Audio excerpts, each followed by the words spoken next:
Hello everyone, I am Alex and I am here to help you today. I know you use this video to fall asleep, so before that, like the video and subscribe to the channel. Also, where are you from and what time are you watching? Now get comfortable and relax. The ticking of the grandfather clock in the hallway seemed to grow louder with each passing night.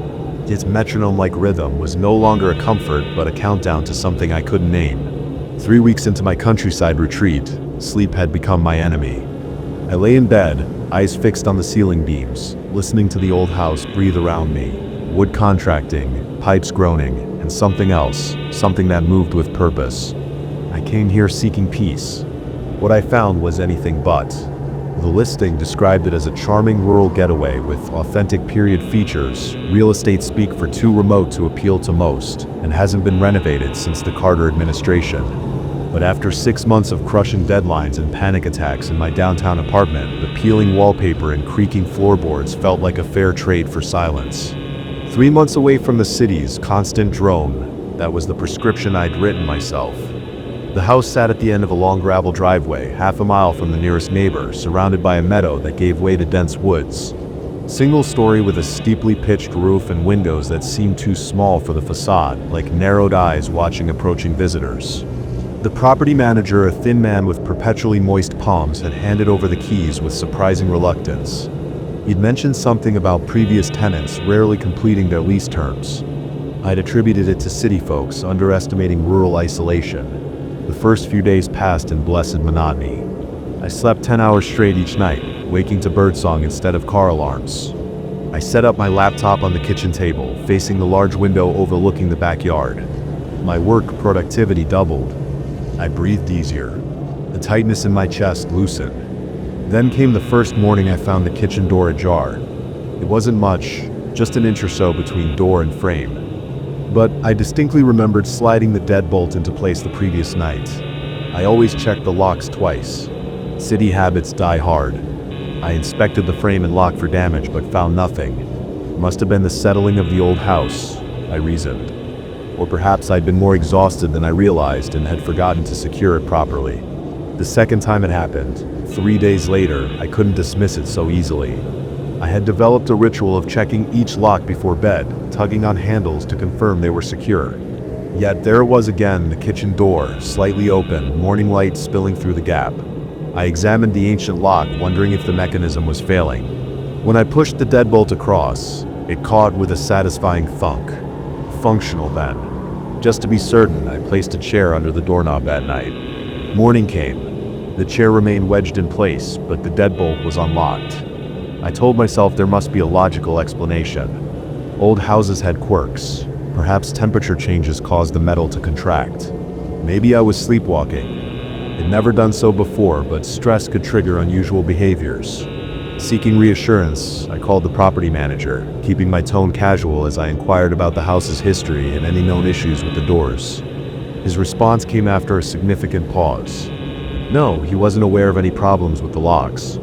The house had seen many occupants over its long history, a doctor's residence originally, then a series of short-term tenants in recent decades. Nothing unusual to report. His voice had a practiced neutrality that felt rehearsed. Before hanging up, he emphasized that I should call immediately if I experienced any genuine concerns. The distinction between my current worries and what might constitute genuine concerns lingered in my mind.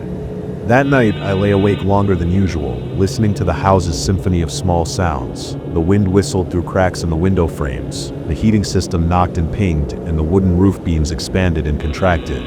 Normal house sounds that suddenly seemed coded messages I couldn't decipher. Sleep eventually came, but it was thin and fragile. I woke to the subtle, unmistakable clink of metal against metal.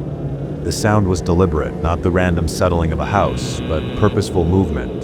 Someone was in my kitchen, handling cutlery with slow, careful precision. The digital clock on my nightstand read 3:17 a.m. My heart slammed against my ribs as adrenaline flooded my system. I reached for my phone with trembling fingers, ready to call 911, but stopped. What if the intruder heard me speaking? The metallic tinkling continued, almost delicate, like someone carefully selecting a utensil. I slipped out of bed, knees weak, mouth dry. The baseball bat I'd brought from the city stood propped in the corner, a precaution that had seemed paranoid at the time. but now felt woefully inadequate. I gripped it, the wood smooth and cold against my sweating palms. The short hallway between bedroom and kitchen had never seemed so long. Each step on the wooden floor risked a betraying creak. The sound grew clearer as I approached, the unmistakable noise of someone rummaging through my cutlery drawer with meticulous care. I reached for the light switch, fingers hovering for one paralyzed moment before I flipped it upward. Light flooded the kitchen, empty. The cutlery drawer was closed. Nothing seemed disturbed, but the sound had been real. I was certain of it. I stood frozen, bat raised, waiting for movement, any confirmation that I wasn't losing my mind.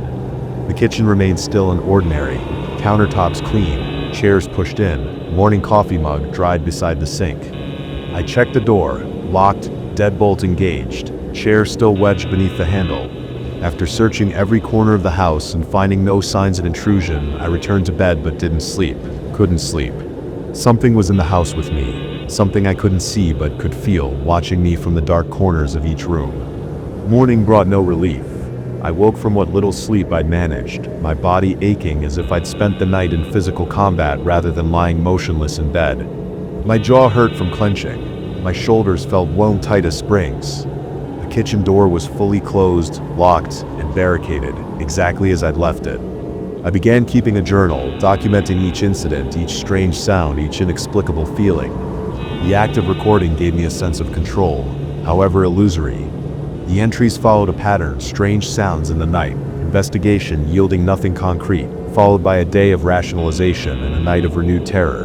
By the second week, the disturbances had evolved. The cutlery sounds came more frequently, now accompanied by the sensation of footsteps crossing the kitchen floor, not the sound, but the feeling of weight shifting ancient floorboards beneath my feet.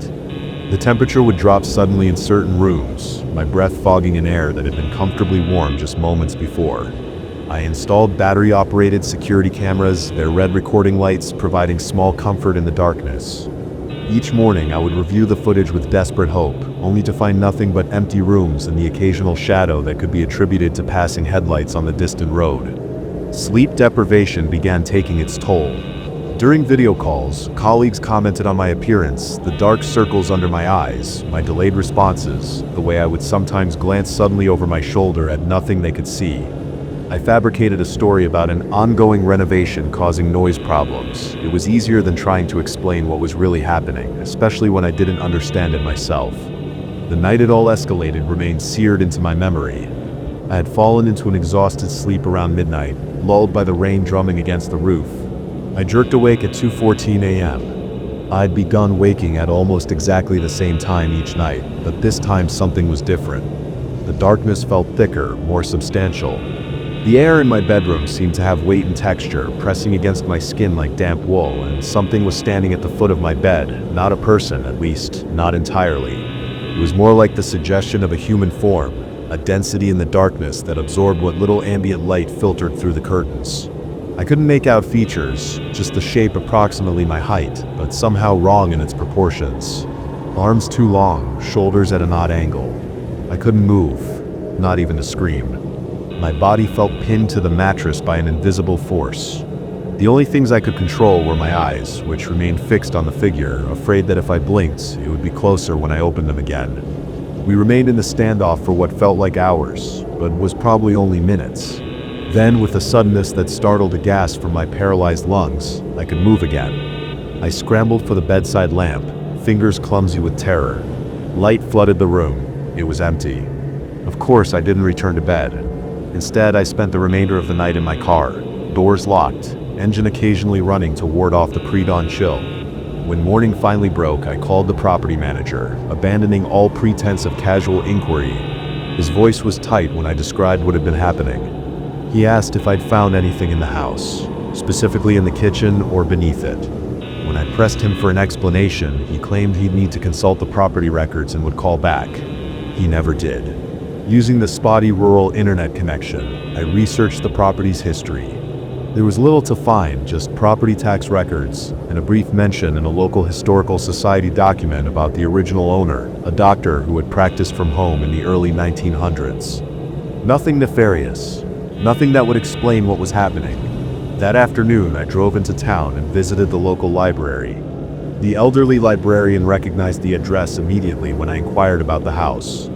Her previously friendly expression cooled. She disappeared into a back room and returned with a thin folder explaining that they kept a collection of local newspaper archives. The yellowed clippings told a story the property manager had conveniently omitted. In 1923, the doctor who owned the house had been accused of performing illegal procedures in his kitchen, which doubled as his surgical space. Though never convicted due to insufficient evidence, he'd been ostracized by the community. The final clipping, dated 1925, reported that the doctor had been committed to an asylum after claiming that his house was infested with the spirits of the vengeful. The librarian watched my face as I read. When I asked if she believed the house was haunted, she merely said that some places retain impressions of what happened there. Before I left, she pressed a small cloth bag of herbs into my palm. A local remedy for unwanted influences, she explained. I returned to the house determined to conduct a more thorough investigation. The kitchen became my focus. I examined every inch, tapping walls for hollow spaces and checking floorboards for loose sections. Behind the refrigerator, I found a seam in the wainscoting that didn't quite match the rest. Prying it open revealed a small door, perhaps 2 feet square. The space beyond was dark and smelled of old earth and something metallic. My flashlight beam revealed a crawl space extending beneath the kitchen. Steeling myself, I squeezed through the opening. The dirt floor was packed hard from age. My light caught something reflective in the corner. Surgical instruments, ancient and rusted, were neatly arranged on a rotting cloth.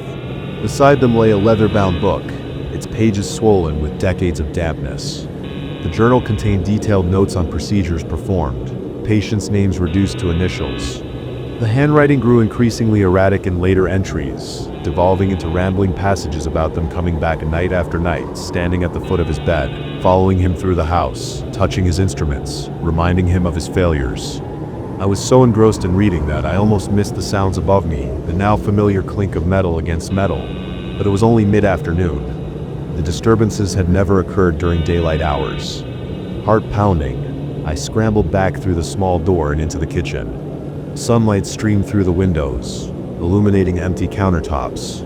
No one was there, but all my kitchen drawers stood open, with cutlery disarranged as if sorted through by searching hands. That was enough. I threw essential belongings into my car and drove to the nearest motel, where I spent a sleepless night staring at the ceiling, jumping at every sound in the neighboring rooms. The next morning I called the property manager and told him I was terminating my lease immediately. He didn't argue. I returned to the house one last time to collect the remainder of my belongings, insisting that the property manager accompany me. He waited in his car while I packed, refusing to enter. As I carried out the last box, he finally spoke with reluctant honesty. No tenant had managed to stay more than 4 weeks. Most left suddenly, as I was doing. A few had required medical assistance before they could leave. When I asked why he continued to rent the property, his answer was simple. The owner insists that the house needs to be occupied. He wouldn't elaborate on who the owner was or why occupancy was necessary. I've been back in my city apartment for 2 weeks now. The panic attacks and work stress seem trivial compared to what I experienced in that house. But sometimes in the darkest hours of the night, I wake suddenly to the phantom sound of metal against metal coming from my kitchen. And though I know it's empty when I check, I can shake the feeling that something followed me home. Something that stands at the foot of my bed each night, watching, waiting. Something that remembers what I found beneath its kitchen floor. The shadows in my apartment weren't right from the very first night. They stretched too long across the wooden floor, pooled too deeply in corners where light should have reached. But at $850 a month for a studio in the heart of downtown, who was I to complain about a few strange shadows? After the divorce left me with barely enough money for first and last month's rent, I was just grateful to have found a place at all.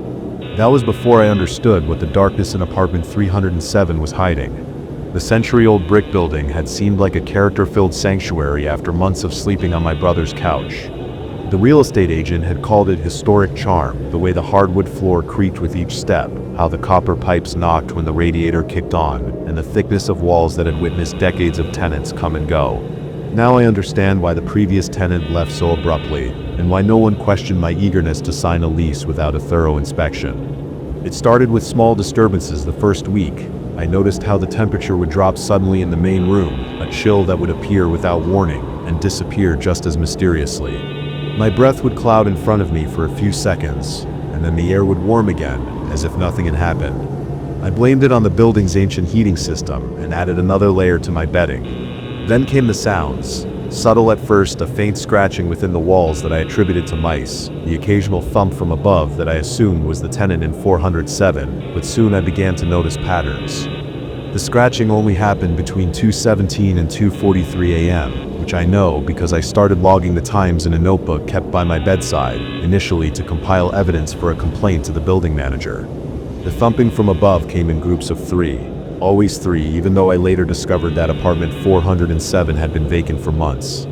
After 3 weeks in the studio, I encountered the first major incident. Returning from a late shift at the warehouse, I fumbled with my keys at the end of the dimly lit third-floor hallway. The building's ancient wiring meant that the hallway lights flickered constantly, creating a disorienting strobe effect that made the corridor seem to stretch and contract. As I worked the stubborn lock, the hairs on the back of my neck stood rigid. My skin prickled with goosebumps. Despite the stuffiness of the unventilated hallway, someone was watching me. I spun around, my heart hammering against my ribs, but the hallway stretched empty behind me. Yet the sensation only intensified, eyes boring into my back, a presence hovering just beyond my peripheral vision. My hands trembled so violently that it took 3 attempts to get the key into the lock. When I finally stumbled into my apartment and slammed the door shut, my shirt was soaked through with cold sweat and my lungs burned from holding my breath.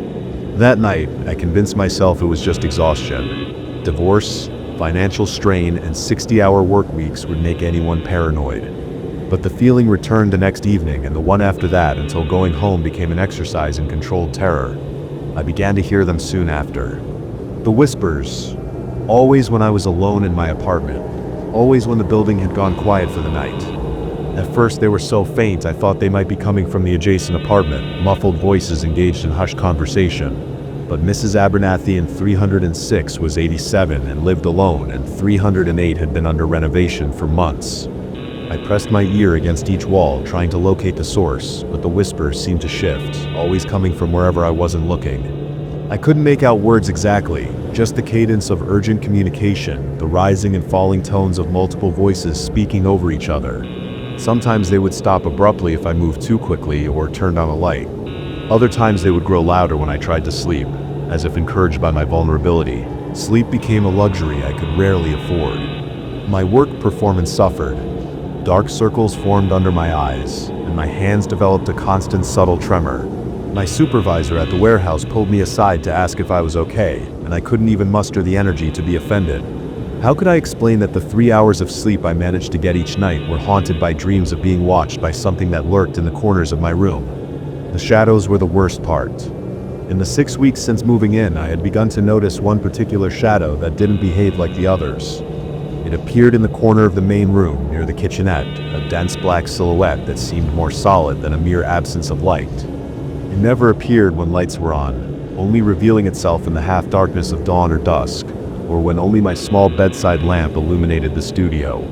Unlike the other shadows that shifted predictably with the angle of light, this one moved independently. Sometimes it grew taller, stretching toward the ceiling like a pillar of darkness. Other times it would crouch low, hugging the floor like a predator ready to pounce. I began to avoid looking directly at that corner, afraid that acknowledging its presence would somehow strengthen it. I tried confiding in my brother during one of our infrequent phone calls.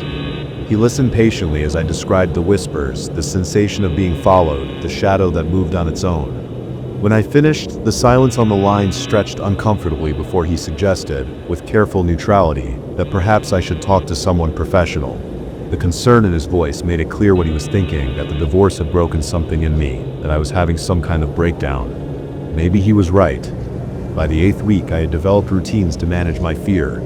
I never entered the apartment without first flipping on every light switch. I kept the TV on constantly to drown out the whispers. I pushed my bed to the center of the room, as far from the walls and corners as possible. I taped aluminum foil over the windows to prevent shadows from forming. The building manager knocked once to ask about the foil, raising an eyebrow at my mumbled explanation about light sensitivity, but he didn't press the issue. Then came the night that changed everything. A powerful thunderstorm had knocked out power to the entire block.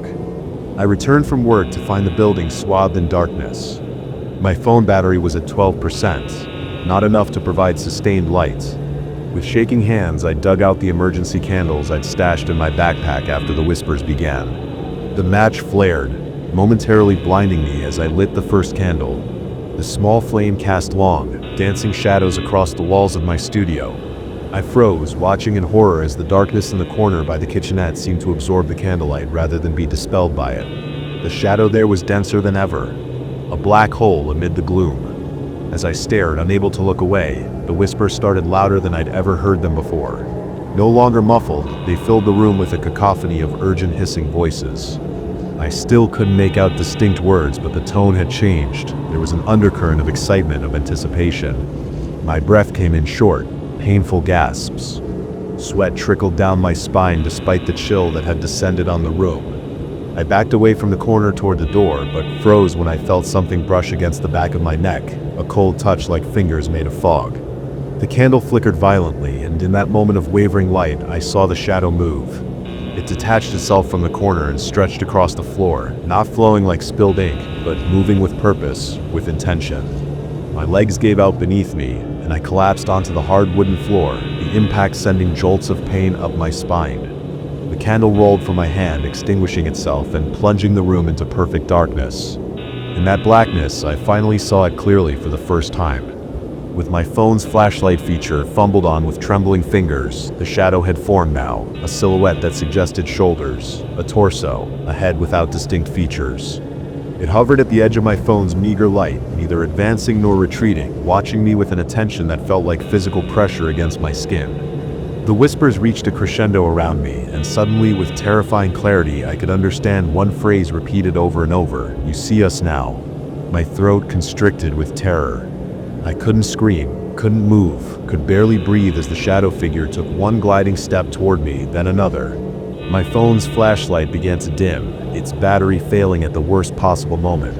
As darkness crept in from the edges of my vision, the shadow loomed larger. What happened next remains fragmented in my memory. I remember scrambling backward, my shoulder blades hitting the door. I remember fumbling with the knob, my fingers slippery with sweat. I remember tumbling into the hallway and the sound of my own ragged breathing echoing off the walls as I ran toward the stairwell. I spent that night in my car, parked under the bright lights of a 24-hour supermarket's parking lot. When morning came, I returned to the apartment only long enough to grab essential documents and a change of clothes. The shadow was gone, retreated to its corner in the daylight, but the whispers persisted, a constant susurration just at the edge of hearing. I broke my lease that day, forfeiting my security deposit without argument. The building manager seemed unsurprised, almost relieved, as I handed over my keys. I asked him, trying to keep my voice casual, how many tenants had occupied apartment 307 in the past year. His expression shuddered, and he muttered something about high turnover in old buildings before hurrying back to his office. That was 3 months ago. I've since found a roommate situation in a modern apartment complex across town, with all white walls and recessed lighting, not a shadow to be found. My sleep has improved, though I still keep a light on at nights. The whispers have stopped, but sometimes when I'm drifting off to sleep, I catch myself straining to hear them. Yesterday, I ran into Mrs. Abernathy at the grocery store. She recognized me immediately and gripped my arm with surprising strength for someone her age. She asked if I'd heard about the young woman who moved into 307 after me. According to building gossip, she had been found in the hallway outside her apartment in the middle of the night, unresponsive, eyes open, but seeing nothing, her lips moving in what paramedics described as silent conversation. She's recovering at County General's psychiatric ward, apparently. Mrs. Abernathy leaned in close then, her breath smelling of peppermints and coffee, and whispered that no one ever stays in 307 for long. Not since the original occupant back in the 1930s was found there after spending 3 weeks alone in the apartment. He'd covered every surface with frantic writing, the same phrase repeated thousands of times. They whispered to be heard, they sought to be seen. I've been researching the building's history since that conversation. Property records show that the original structure was built on the site of a meeting house where spiritualists gathered in the late 1800s to attempt communication with the other side. Their leader believed that shadows were tears in reality, places where the veil between worlds grew thin. I don't know what exists in the darkness of apartment 307. I don't know if the whispers were trying to tell me something or lure me somewhere, but sometimes when I catch a glimpse of a shadow in my peripheral vision, I find myself straining to hear if it has something to say. Because the most terrifying realization isn't that something was there with me in that apartment, it's that part of me misses it. The sound of footsteps shouldn't terrify a grown man, yet here I was, my heart hammering against my ribs, sweat beating across my forehead as I stared at the ceiling, listening to the slow, methodical steps dragging across the wooden planks outside my door. I'd come to the seaside inn seeking solitude and peace, but what I'd found instead was a nightly visitor that existed only in sound, never in sight, leaving me questioning not just my safety, but my very sanity. I'd arrived at the Driftwood Inn 5 days ago, desperate for escape after months of mounting pressure at work and the fresh wound of a relationship that had imploded spectacularly. The modest inn sat perched on a rocky outcropping, the constant crash of waves against the cliffs below serving as a natural white noise machine. It wasn't fancy, just a dozen rooms arranged in a horseshoe shape around a central courtyard, connected by an exterior covered walkway that offered views of the churning ocean beyond. My room number 8 was positioned at the far end of the eastern wing, the last in a row of identical weathered doors. The first night passed uneventfully. I fell asleep to the rhythm of the ocean, exhausted from the 6-hour drive. It was the second night when I first heard them. Footsteps in the corridor outside my room at precisely 2:07 a.m., according to the harsh red digits of the bedside clock. The sound had pulled me from a dreamless sleep. Slow, deliberate steps that seemed to drag slightly as if whoever was walking was injured or carrying something heavy. The footsteps moved past my door, continued to the end of the walkway, paused for exactly 12 seconds, then reversed direction, passing my door again before fading into silence. I got up, peered through a gap in the faded blue curtains, but saw only empty wooden boards bathed in the dim yellow glow of the pathway lights. I dismissed it as another guest with insomnia until it happened again the next night, at the exact same time, following the identical pattern, and again the night after that. By the fourth morning, dark circles had formed under my eyes. My hands trembled slightly as I stirred sugar into my coffee in the inn's modest breakfast room. The elderly owner, Mr. Keegan, a wiry man with skin tanned to leather from decades of coastal sun, asked if I was enjoying my stay.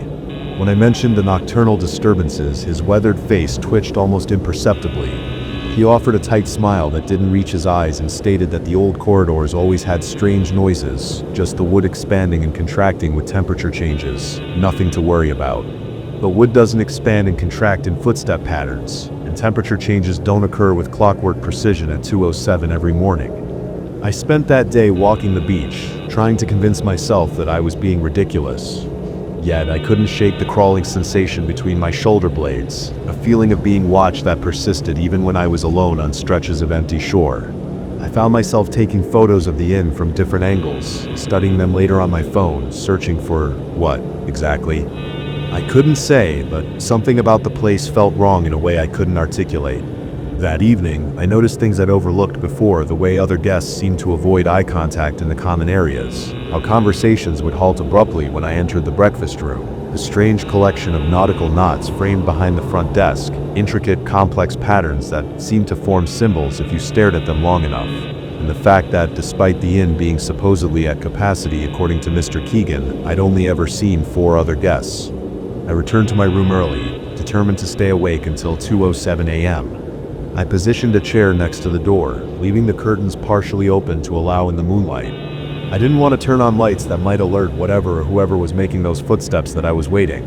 My mouth went dry as the digital clock ticked over to 2:06 a.m. My pulse throbbed in my temples, fingers gripping the armrest so tightly my knuckles glowed white in the dim light. At exactly 2:07 it began, the unmistakable sound of weight settling onto the wooden boards, followed by the slow drag step that had come to dread. My throat constricted as the footsteps approached my door. They seemed louder tonight, more deliberate, as if whoever was making them knew I was listening and wanted me to listen. They paused directly outside my door, something they hadn't done on previous nights. The silence stretched, my breathing shallow and rapid. Then came a sound that sent ice water coursing through my veins, a soft scratch against the wood of my door, as if someone was tracing patterns with their fingernails. It continued for what felt like minutes, but was probably only seconds before the footsteps resumed and continued to the end of the walkway. I sat frozen, unable to move even after the footsteps had faded completely. When I finally gathered the courage to open the door, I found the corridor empty, as expected, but something new caught my eye, a faint marking on my door at about shoulder height. In the dim light, it appeared to be a symbol scratched into the wood, similar to the knots I'd seen displayed behind the reception desk. I slept fitfully for what remained of the night, my dreams plagued by visions of faceless figures standing at the foot of my bed, watching me with eyes I couldn't see. The next morning, I examined my door in daylight. The marking was barely visible, 3 intersecting curves forming something that resembled an eye or perhaps a whirlpool. I might have dismissed it as an old scratch if I hadn't recognized its similarity to the knotwork patterns in the lobby. When I approached Mr. Keegan about checking out early, citing a family emergency, his expression remained impassive, but I detected a flicker of something relief, concern in his eyes. He informed me that refunds were possible for early departures, per the policy I'd agreed to upon check-in. The thought of losing the money I'd paid for the full week bothered me less than the idea of spending another night in room 8.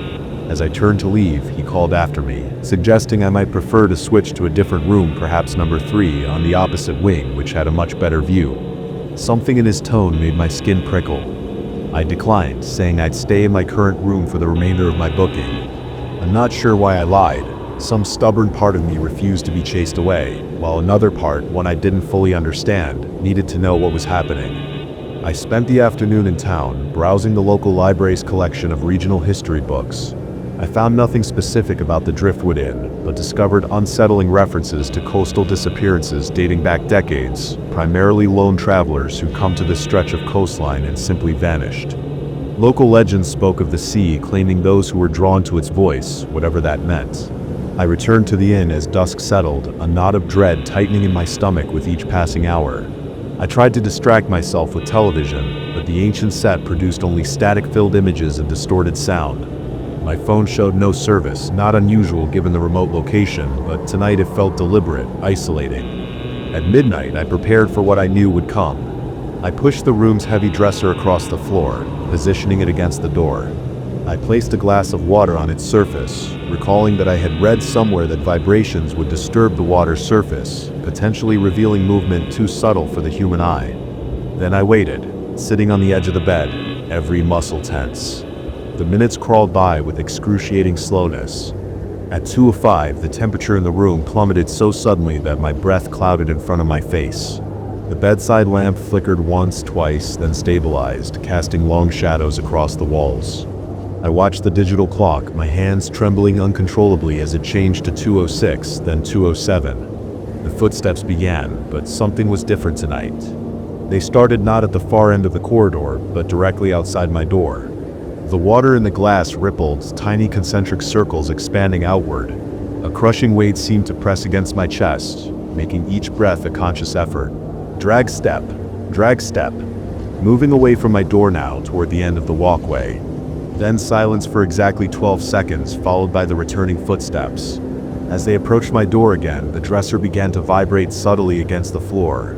The water in the glass sloshed against its sides. The footsteps stopped directly outside, and then the sound that would haunt me for years to come, a soft, wet inhalation, as if whatever stood there was breathing in my scent through the wooden barrier. The doorknob rattled, gently at first, then with increasing force. I sat paralyzed, watching as it turned fully to the right and then the left, testing the lock. The dresser shuddered against the door as something pressed against it from outside, the weight causing the wood to creak in protest. And then a voice, or something approximating a voice, seeped through the cracks around the doorframe. It was barely audible, like the whisper of sand shifting on the shore, forming words that seemed to materialize directly inside my head rather than passing through my ears. "Let me in," it hissed, the sound sending violent tremors down my spine. "I've been waiting every night. Let me in." My vision tunneled, black edges encroaching as hyperventilation threatened to overwhelm me. The pressure against the door increased, the dresser sliding forward an inch across the floor. The wood of the door itself began to bow inward slightly at the center, as if softening under impossible pressure. In that moment of pure terror, clarity struck with the force of a physical blow. I lunged for my phone, my hands shaking so violently I could barely operate it. There was still no service, but I activated the flashlight function and directed its harsh beam at the distorting door. The pressure ceased instantly. The temperature rose several degrees in the span of seconds. From outside came a sound like steam escaping a kettle, a high, thin wail of what I could only interpret as pain or frustration. The footsteps retreated rapidly, no longer measured and deliberate, but frantic, fading into the distance. I kept the light trained on the door until my arm ached, afraid to lower it even for a moment. I didn't sleep. As the first gray light of dawn filtered through the curtains, I packed my belongings with mechanical efficiency. I left the key on the dresser, which I had returned to its original position, and departed without checking out formally, abandoning the remainder of my paid stay without a backward glance. As I threw my bag into the trunk of my car, I noticed Mr. Keegan watching from the lobby window, his expression unreadable. He raised one hand in what might have been a farewell or perhaps a warning.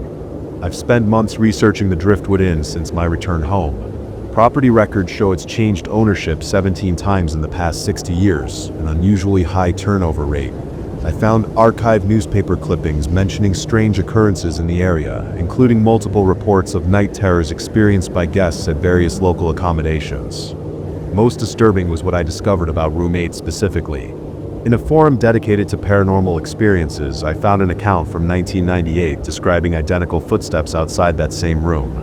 The poster had fled after 3 nights, but not before taking a photograph of a marking they'd found scratched into their door, 3 intersecting curves forming an eye-like symbol.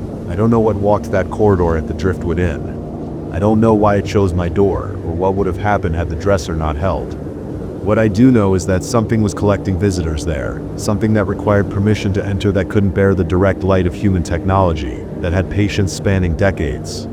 Sometimes when I'm drifting off to sleep, I catch myself listening for footsteps in the hallway of my apartment building. And on nights when my neighbor returns home late, their tread heavy in the corridor, I find myself staring at my door, watching the handle with unblinking intensity, remembering the voice that still echoes in my dreams. Let me in. I've been waiting. You'll always be waiting. The highway stretches before me like a black ribbon cutting through the night. My headlights carve a tunnel of visibility into the darkness. It's 3:17 a.m. The witching hour, some would say. I've never been superstitious, but after 3 weeks on this midnight route, I've started to understand why our ancestors feared the dark. Sometimes in places like this deserted stretch of Highway 16, the membrane between our world and whatever lies beyond feels paper thin. Tonight, that membrane tears completely. My name is Daniel Mercer. I work the night shift at Lakeside Memorial, a private hospital nestled in the Pines 20 miles outside of town. The pay is excellent. The patients are fewer than the day shift, and the quiet suits me. Or it did until the recording started. The first incident happened 3 weeks ago. I was driving home after a particularly grueling 12-hour shift. A terminal patient had coded twice on my watch. Both times we'd managed to bring him back, but the strain of holding death at bay had left me exhausted. The digital clock on my dashboard read 3:24 a.m. When I remembered I hadn't confirmed plans with Mark for the weekend, I pulled onto the shoulder near mile marker 36, right where the highway cuts through Blackwood Forest. The spot was identical to a dozen others along my route. Gravel shoulder, dense trees, and the occasional reflective eyes of woodland creatures watching from the underbrush. Nothing special about it. Nothing that would explain what happened next. I picked up my phone, tapped the voice message icon, and began recording. Hey Mark, I just finished my shift. About Saturday I was thinking we could. A burst of static cut through my words, sharp and sudden like feedback from an amplifier. It lasted only a second before fading.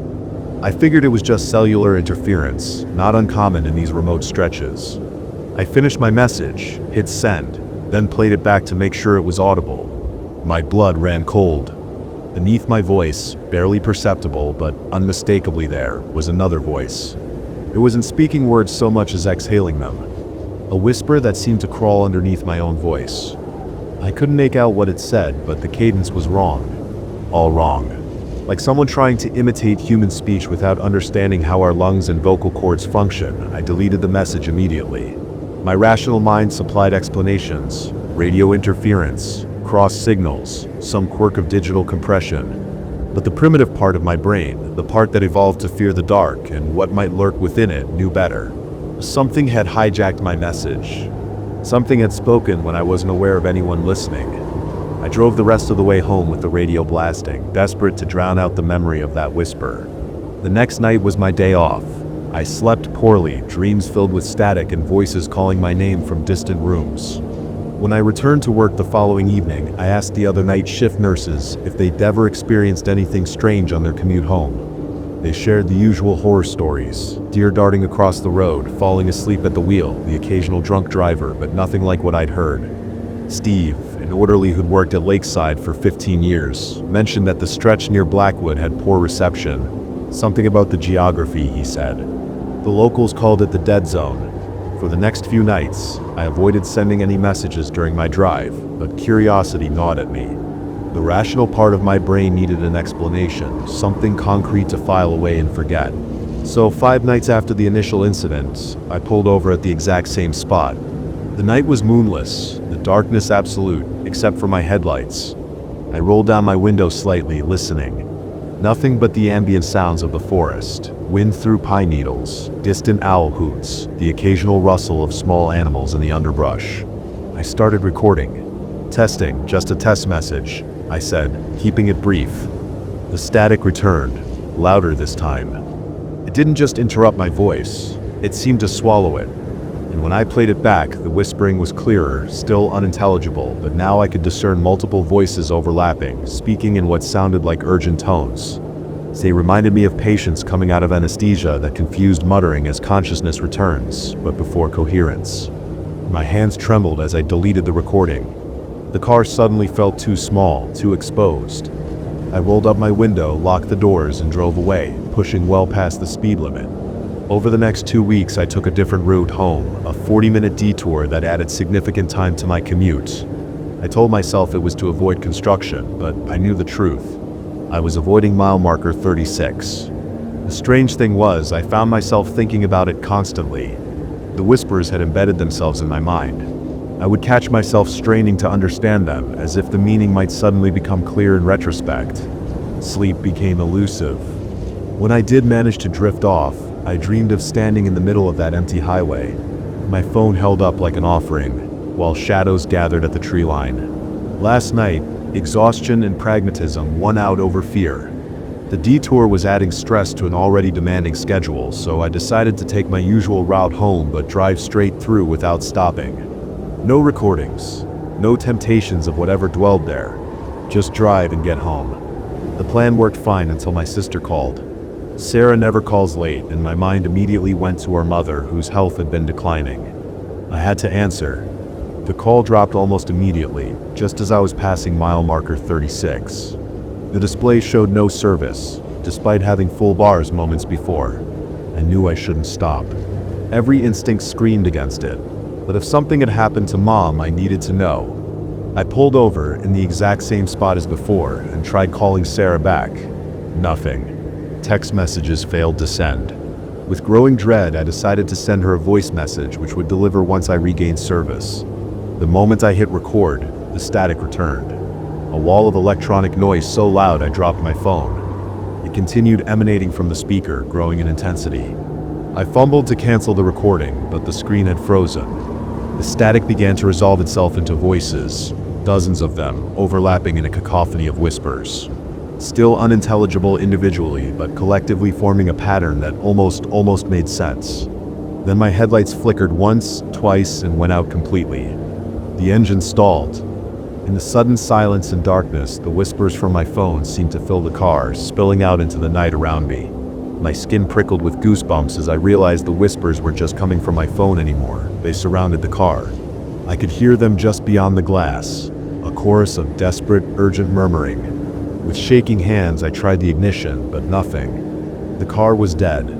My phone screen provided the only light, casting my terrified face in a ghostly blue glow. The recording was still going. The timer was ticking upward. I squinted into the darkness beyond my windows. The night seemed to press against the glass like something solid. I couldn't see anything, but I felt and observed as if the darkness itself had developed consciousness and was studying me with patient malevolence. My breath fogged the window as my respiratory rate increased. I could hear my heartbeat thundering in my ears, almost but not quite drowning out the whispers. My mouth went dry. Sweat beaded on my forehead despite the chill. Then I saw them, or rather I saw the absence of them. Shapes in the darkness were defined not by their form, but by how they moved the night around them. They circled the car, wispy and insubstantial. Some were tall and stretched, others hunched and compact. Their movements were wrong, jerky and too quick, then unnaturally slow, as if they weren't fully anchored to the same physics that govern my world. One approached my window. I couldn't make out features, just a vague suggestion of a face. It pressed against the glass, leaving no fog despite the cold. The whispers grew more intense, more focused. For a terrifying moment, I thought the window would give way. In desperation, I tried the ignition again. To my shock, the engine roared to life. The headlights blazed, cutting through the darkness and the figures. They dispersed like smoke, but the whispers remained. I threw the car into drive and floored the accelerator, tires spinning on gravel before finding purchase. As I pulled away, I glanced at my phone. The recording had stopped. Without thinking, I played it back. This time, among the static and competing whispers, one voice emerged clearly. It spoke 7 words that turned my blood to ice. "We've been trying to reach you, Daniel." My name. It knew my name. I called in sick the past 3 days. My supervisor is understanding but concerned. I told no one what happened. Who would believe me? Instead, I've been researching. The stretch of Highway 16 that runs through Blackwood has a history. Not widely known, not reported in official records, but whispered about in local forums and community groups. There have been an unusual number of single-car accidents along that stretch, not fatalities. The reports specifically note that the drivers survived, but were found in states of extreme distress. Many claimed electrical failures preceded their accidents. Some were admitted to psychiatric care afterward, insisting they heard voices before losing control. The land was once part of a property owned by a research facility in the 1970s. The records are sparse, but there are mentions of experimental communication technologies being developed there. Some say they were attempting to use certain frequencies to enhance cognition. Others suggest more fringe research, attempts to contact elsewhere. I don't know what to believe anymore. I only know what I experienced was real. Yesterday, I received a voicemail from an unknown number, nothing but static for 30 seconds.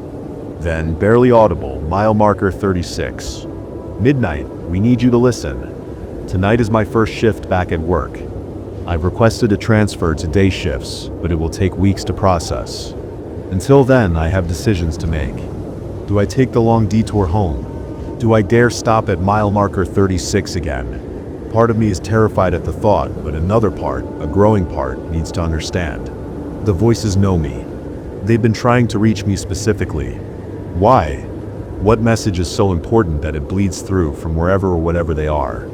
I've purchased a high-quality digital recorder. If I do stop tonight, and God help me, I think I will. I want to capture whatever comes through with perfect clarity. Maybe then I'll understand what they're trying to tell me. Maybe then I'll know why. When I close my eyes, I can still see those shapes moving through the darkness, reaching for me with limbs that bend in too many places. There's a theory I keep coming back to, something a patient said during a bout of anesthesia-induced delirium last year. He grabbed my wrist with surprising strength and told me that reality is just a consensus. We only perceive what we collectively agree to perceive. Sometimes in certain places that consensus breaks down. I think mile marker 36 is such a place. I think something has been there all along, just beyond the veil of our agreed upon reality. And somehow, for reasons I can fathom, it's chosen me to hear its message. My shift starts in an hour. By dawn tomorrow, I'll either have answers or it'll be another story whispered about on local forums, another driver found in a state of unexplainable distress. Either way, I'll be bringing my recorder. Either way, I'll finally listen to what the voices at mile marker 36 have been trying to tell me. Because the most terrifying realization I've come to is this: despite my fear, despite everything rational in me screaming to stay away, I need to know. The whispers have gotten inside my head. And now, God help me, I'm starting to whisper back.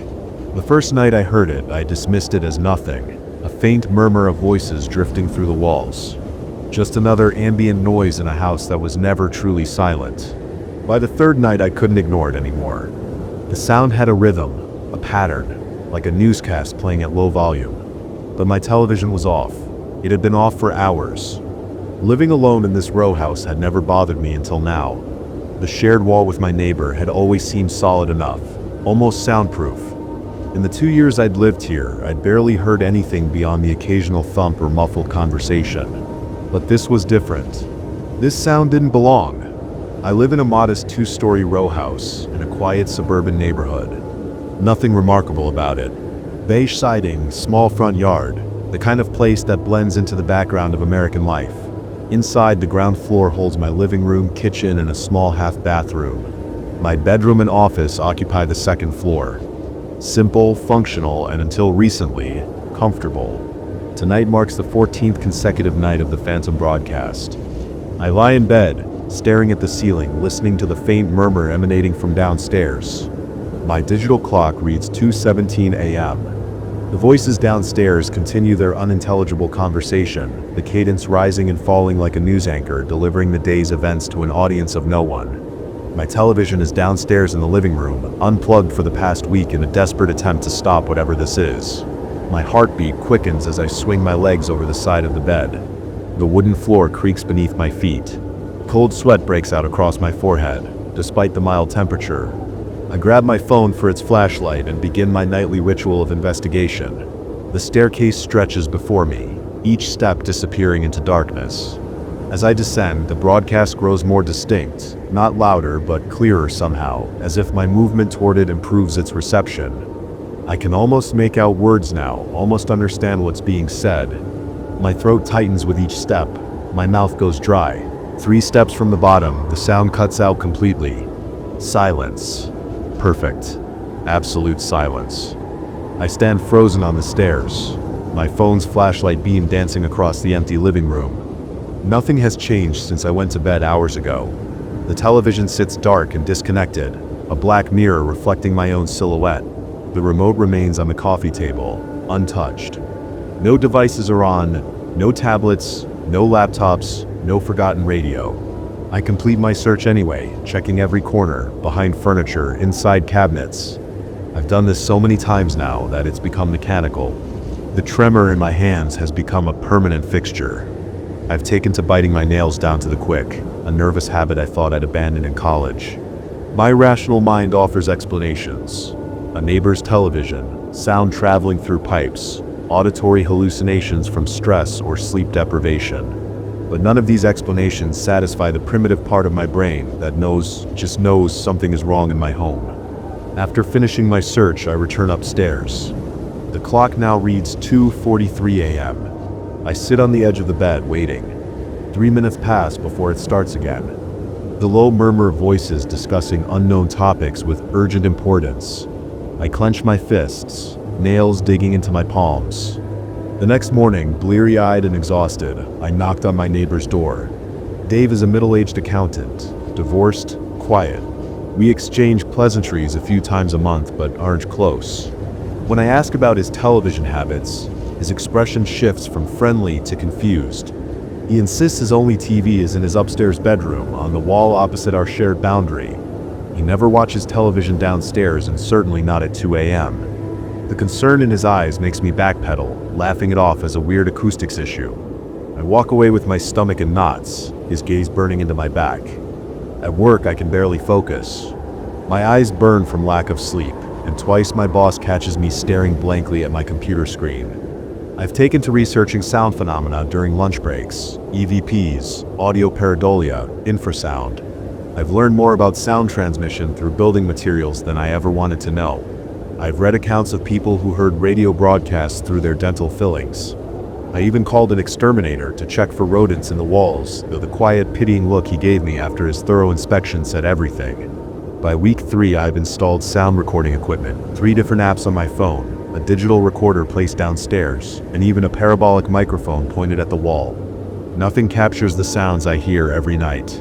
The recordings contain only the ambient noise of the house, the refrigerator's hum, the heating system's occasional clicks, and the distant passage of cars on the street outside. No voices, no broadcasts. In desperation, I contacted the previous owner of the house. The conversation was brief and unsettling. She couldn't get off the phone fast enough, her voice rising in pitch when I mentioned sounds coming from the walls. Before hanging up, she said something that has lodged in my mind like a splinter. That house takes things from you if you listen too long. Night 32. I've stopped going to work. My boss was understanding at first, but his patience is wearing thin. I've stopped responding to texts from friends. My appearance has deteriorated, dark circles under my eyes, unwashed hair, clothes I've worn for days. Food tastes like ash. The only thing that matters is understanding the broadcast. I've developed a theory. The sounds are consistent, but never identical. The voices, usually one main speaker with occasional responses from others, maintain the same tone and cadence, but the content seems to shift. I say it seems because I still can't make out the words, just the shape of them. But tonight will be different. Tonight I won't go upstairs at all. You'll wait in the darkness downstairs, completely still, and maybe then the broadcast won't stop. The living room feels different at night. Shadows collect in corners, stretching and contracting with each passing car's headlights. I sit in my armchair, facing the blank television screen. 2:14 a.m. It should start any minute now. My breathing is shallow, my pulse throbbing in my temples. I've been sitting here for hours, my muscles stiff and cramping. The house seems to press in around me, the air thick and stale. I haven't turned on any lights. The darkness is complete, except for the dim glow of street lamps filtering through the blinds. 2:17 a.m. Right on schedule, it begins.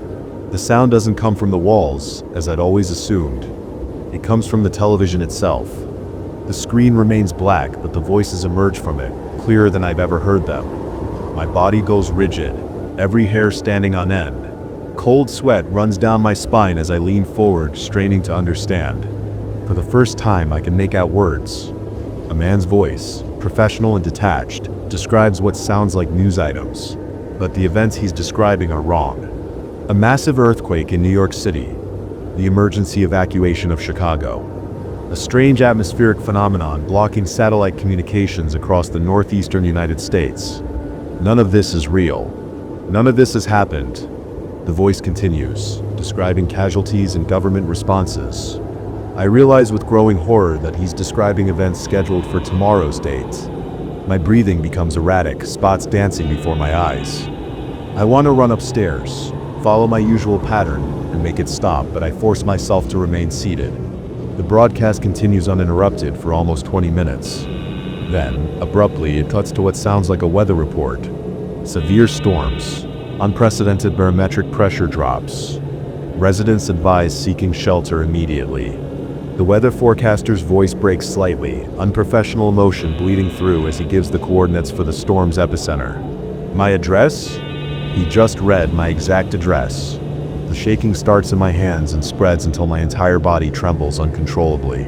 I fumble for my phone, dropping it twice before managing to turn on the flashlight. The beam illuminates the television screen, still black and lifeless, yet somehow alive with voices only I can hear. No, not only I can hear, because now there's a response from elsewhere in the room, a soft, staticky acknowledgement of the broadcast. My flashlight beam darts around wildly, searching for the source. There, in the corner furthest from the television, a shape darker than the surrounding darkness, a silhouette that doesn't belong, hunched and still. The beam catches it for just a moment, not enough to see details, but enough to confirm it's there. Something crouched in my living room, listening to the same broadcast I am. The flashlight flickers and dies, plunging me back into darkness as my phone battery depletes. The voices from the television rise in pitch and urgency. I hear my name mentioned, then details about my life, my job, my routine, my recent absence from work. The broadcast has become about me. The figure in the corner shifts, and I hear a sound like static growing louder, drowning out the television voices. I run for the stairs, stumbling in the darkness, one thought pounding in my head. I need to follow the pattern. Go upstairs, make it stop, return to bed, wait for it to begin again, the familiar cycle that's kept me safe until now. But halfway up the stairs, I realize the voices haven't stopped. They're following me, growing louder rather than fainter. The static rises to a roar that fills my head, pressing against my eardrums until I think they might burst. I collapse on the stairs, hands over my ears, mouth open in a scream I can't even hear over the cacophony of sound. Then, silence, complete and sudden. I remain on the stairs for hours, too terrified to move up or down. Eventually, dawn breaks. Pale light filters through the windows. In daylight, I find courage to descend again, inspect the living room. Everything appears normal. No figure in the corner. The television remains unplugged, but on its screen I find fingerprints, dozens of them, smeared across the glass as if someone had been pressing against it from inside, trying to get out. I'm moving out today. I've packed only what I can carry, leaving furniture and most possessions behind. I don't know where I'm going, only that I can't stay here. Before leaving, I plug the television back in one last time and turn it on. Normal channels, normal programs, nothing unusual. As I stand in the doorway taking one final look at the house, my phone buzzes with a news alert. There's been an earthquake in New York City. I close the door without locking it. Someone, or something, else lives there now. The broadcast will continue without me, night after night, reporting events yet to happen to an audience of shadows. And somewhere in the static between channels, between worlds perhaps, my name is being spoken by voices that were never meant for human ears. The fluorescent light above my desk flickers 3 times before steadying itself, casting harsh shadows across the empty office. It's 8:47 p.m., and I'm alone on the 14th floor of the Meridian building. Everyone else left hours ago, normal people with normal schedules who don't volunteer for overtime. The building settles around me, contracting in the cooling evening air with faint groans that echo through the ventilation system. I tell myself these are just the sounds of an aging structure. But lately I've started to wonder. My name is Daniel Mercer. I'm a financial analyst at Crestwood Solutions, a mid-sized consulting firm nestled in the heart of downtown Lakewood. The job pays well, though the hours can be grueling, especially during quarter-end reporting. That's why I'm here tonight, hunched over spreadsheets while the world outside continues without me. I've always preferred the quiet of the after-hours office to the chaos of daytime operations. At least I used to. The first incident happened 3 weeks ago. I was working late, just like tonight, when I heard it, the unmistakable sound of a chair rolling across the laminate flooring in the corridor outside my cubicle. Quick, deliberate, as if someone had pushed off with their feet and glided a few feet before stopping. I remember freezing, fingers hovering above my keyboard as I tried to identify who might still be in the office at 9:30 p.m. on a Tuesday. "Hello?" I called out, my voice sounding smaller than intended in the cavernous space. No response came. I pushed back from my desk, the wheels of my own chair making a similar sound that momentarily confused my senses. Standing, I peered over the fabric divider that separated my workspace from the main corridor. Empty. The hallway stretched in both directions, lined with darkened cubicles and closed office doors. Not a single desk lamp illuminated the space besides my own. I walked the entire floor that night, checking conference rooms and break areas, even looking under desks. Nothing. Everyone had gone home. I convinced myself it was the building's ventilation system playing tricks on my tired mind. But it happened again the following week, then again and again. Now it's become a pattern, a bizarre routine that disturbs my once peaceful overtime sessions. The sounds always come from just beyond my field of vision, the rolling chair, keyboard clicks from vacant workstations, the soft thud of the copy room door closing when I know I'm alone. Tonight feels different though, heavier somehow. The air seems thicker, more resistant as I move through it. My breath creates small clouds in front of my face, despite the thermostat reading a comfortable 72 degrees. I pull my sweater tighter around my shoulders and try to focus on the quarterly projections filling my screen. The security guard, Marcus, passes by on his hourly rounds. He nods at me. His flashlight beam sweeps across the cubicle farm. I've asked him before if he's noticed anything unusual in the building after hours. His response wasn't comforting. He told me about doors on empty floors that open and close by themselves, elevator calls from unoccupied floors, footsteps and stairwells that lead nowhere. He spoke in a matter-of-fact tone, as if discussing the weather rather than phenomena that defied explanation. I watch Marcus disappear around the corner. The beam of his flashlight grows dimmer until darkness reclaims the hallway. My isolation feels suddenly more pronounced. I check my watch. 9:32 p.m. Still a couple of hours of work ahead of me. I return to my spreadsheets, but my concentration is fractured. Every few minutes my eyes dart to the edge of my cubicle, expecting to see a shadow move or a figure appear. The overhead lights hum with an intensity that seems to vibrate inside my skull. I take a sip of cold coffee, grimacing at the bitter taste. That's when I hear it, the sound I've come to dread. A chair rolls across the floor, the wheels catching slightly on a floor mat before continuing their journey. It comes from the direction of the break room, perhaps 15 feet from where I sit. My heart rate accelerates instantly, pounding against my ribcage like it's trying to escape. I sit perfectly still, my breathing shallow and controlled. It's nothing, I tell myself. Just the building settling, or the wind somehow affecting something inside. but there is no wind on the 14th floor of a sealed office building. I rise slowly, my legs unsteady beneath me. Sweat forms along my hairline despite the unusual chill. I move toward the sound, my footsteps muffled by the thin carpet. The break room door is partially open, a slice of darkness visible in the gap. I don't remember leaving it that way. My mouth goes dry as I approach. I push the door open with my fingertips, wincing at the soft creak of hinges. The room beyond is dark, save for the faint green glow of the microwave clock. I fumble for the light switch, my fingers trembling slightly against the wall. Light floods the space, revealing nothing. Empty tables, empty chairs, all perfectly in place. I exhale slowly, feeling foolish for my mounting paranoia. My imagination is getting the better of me, fueled by too many late nights and Marcus ghost stories. I turn to leave when something catches my eye. One of the chairs is slightly askew, turned at an angle that doesn't match the others. A detail so minor most would overlook it, but I notice because I'm particular about such things. All chairs tucked neatly under tables, all at right angles to the edge. This one sits at perhaps 40 degrees, as if recently vacated. I approach it slowly, extending my hand to touch the backrest.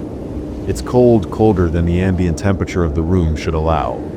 My fingers recoil instinctively. A shiver runs through me, raising goosebumps along my arms. I straighten the chair and back away, unable to shake the feeling that I have just touched something I shouldn't have. Back at my desk, I try to lose myself in numbers and projections, but my focus is shattered. Every small noise, the hum of the overhead lights, the distant rumble of the HVAC system, the occasional ping of the elevator, pulls my attention away. My nerves feel raw, exposed like live wires. At 10:15 p.m., the sensation begins. It starts subtly, a prickling awareness at the base of my skull, the feeling of being watched, observed, studied. I keep my eyes fixed on my computer screen, but my peripheral vision works overtime, searching for movement in the shadows. The feeling intensifies until it's almost unbearable. A pressure against my back so tangible I could believe someone stands directly behind me. I spin around abruptly, half expecting to confront an intruder. There's no one there, just the empty corridor stretching into darkness beyond the reach of my desk lamp. My breath comes in short, staccato bursts. My hands shake as I turn back to my computer. The screen has gone dark. Not powered off, but displaying a blank black screen where my spreadsheet should be. I jiggle the mouse. Nothing happens. I press a key. Still nothing. Then slowly a single cursor appears in the center of the screen, blinking rhythmically like a heartbeat. I didn't open a text editor. I wasn't running any program that would create this.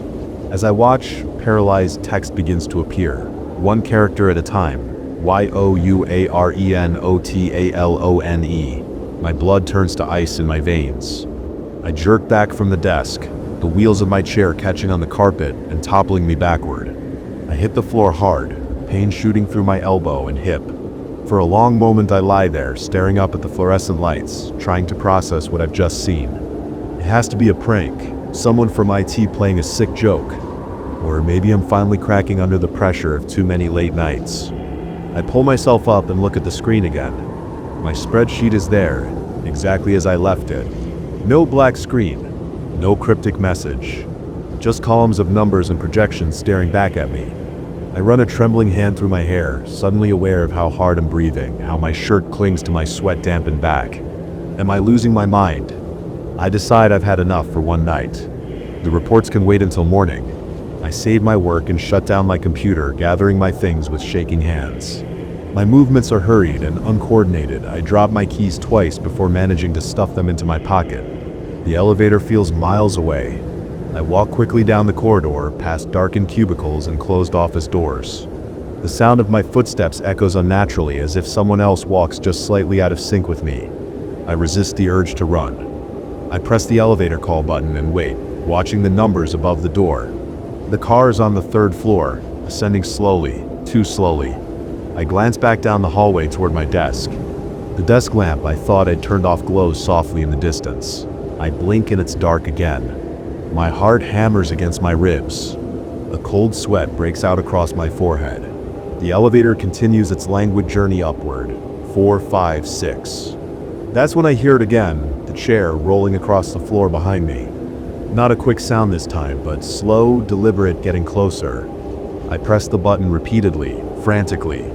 The elevator crawls upward. The rolling sound stops. I sense something directly behind me.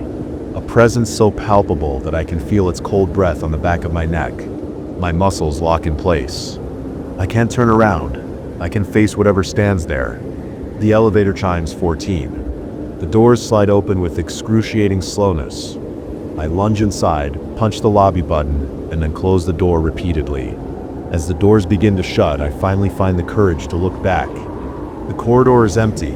No rolling chair, no figure standing where I felt a presence just seconds before.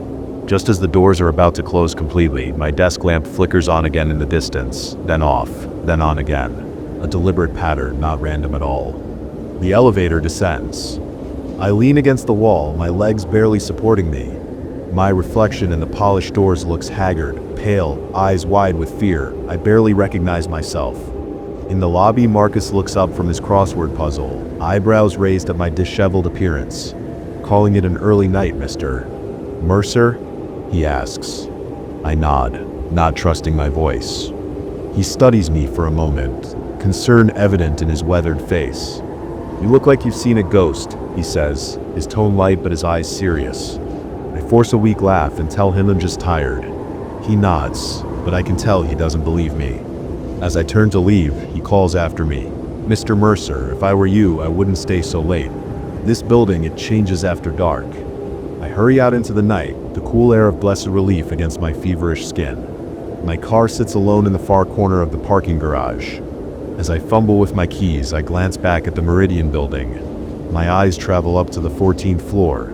All the offices are dark except one. My desk lamp glows brightly, a single point of light in the darkness. As I watch, it blinks off and on again, then off. A pattern, a message. I drive home in a daze, my mind replaying the events of the night. I tell myself I won't go back, that I'll request a transfer to another office, or find another job entirely. But even as these thoughts cross my mind, I know they're lies. I'll go back tomorrow, and I'll stay late again. Because something is reaching out from the shadows of that office, trying to communicate. And despite the fear that turns my insides to water, I need to know what it wants to tell me. As I pull into my driveway, my phone chimes with a new email notification.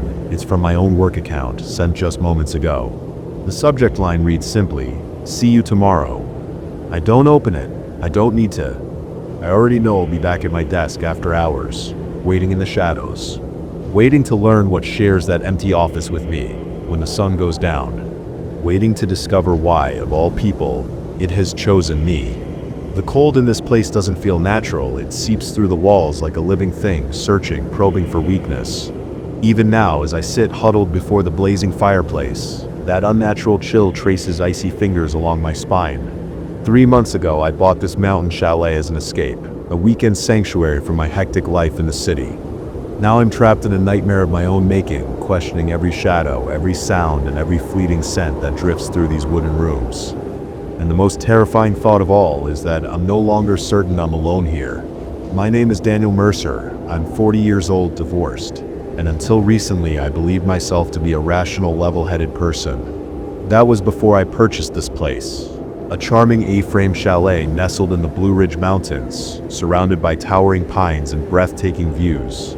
The real estate agent had seemed almost too eager to close the deal, mentioning something about the previous owner leaving unexpectedly. I should have asked more questions. I should have wondered why such a beautiful property was priced so reasonably.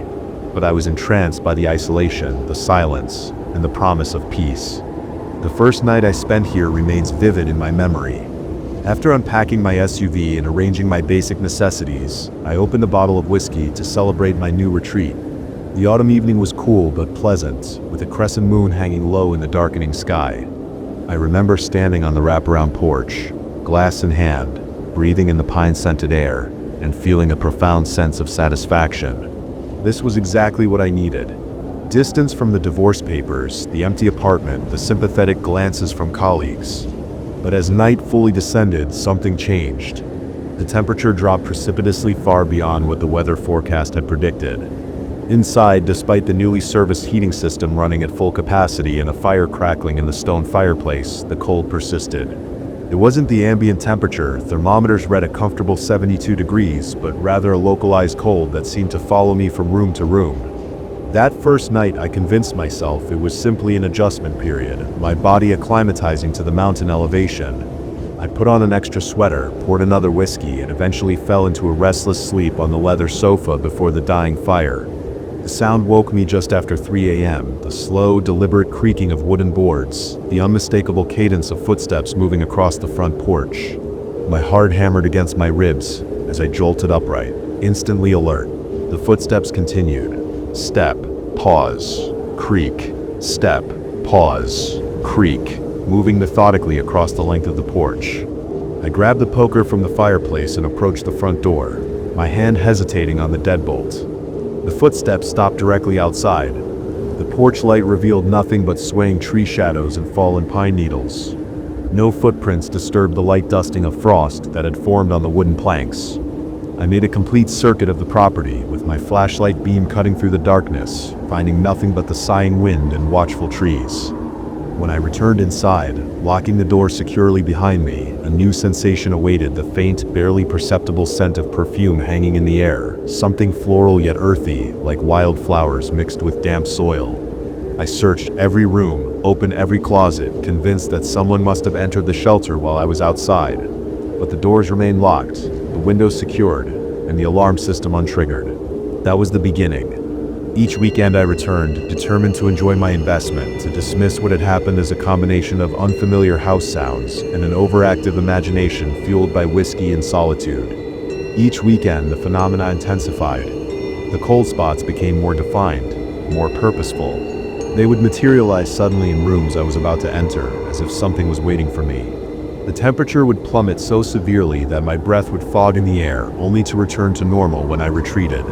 The footsteps on the porch became a nightly occurrence, always beginning at the same time, always moving in the same pattern. Sometimes they would stop at the door, other times they would continue around to the back of the house, circling like a predator testing defenses.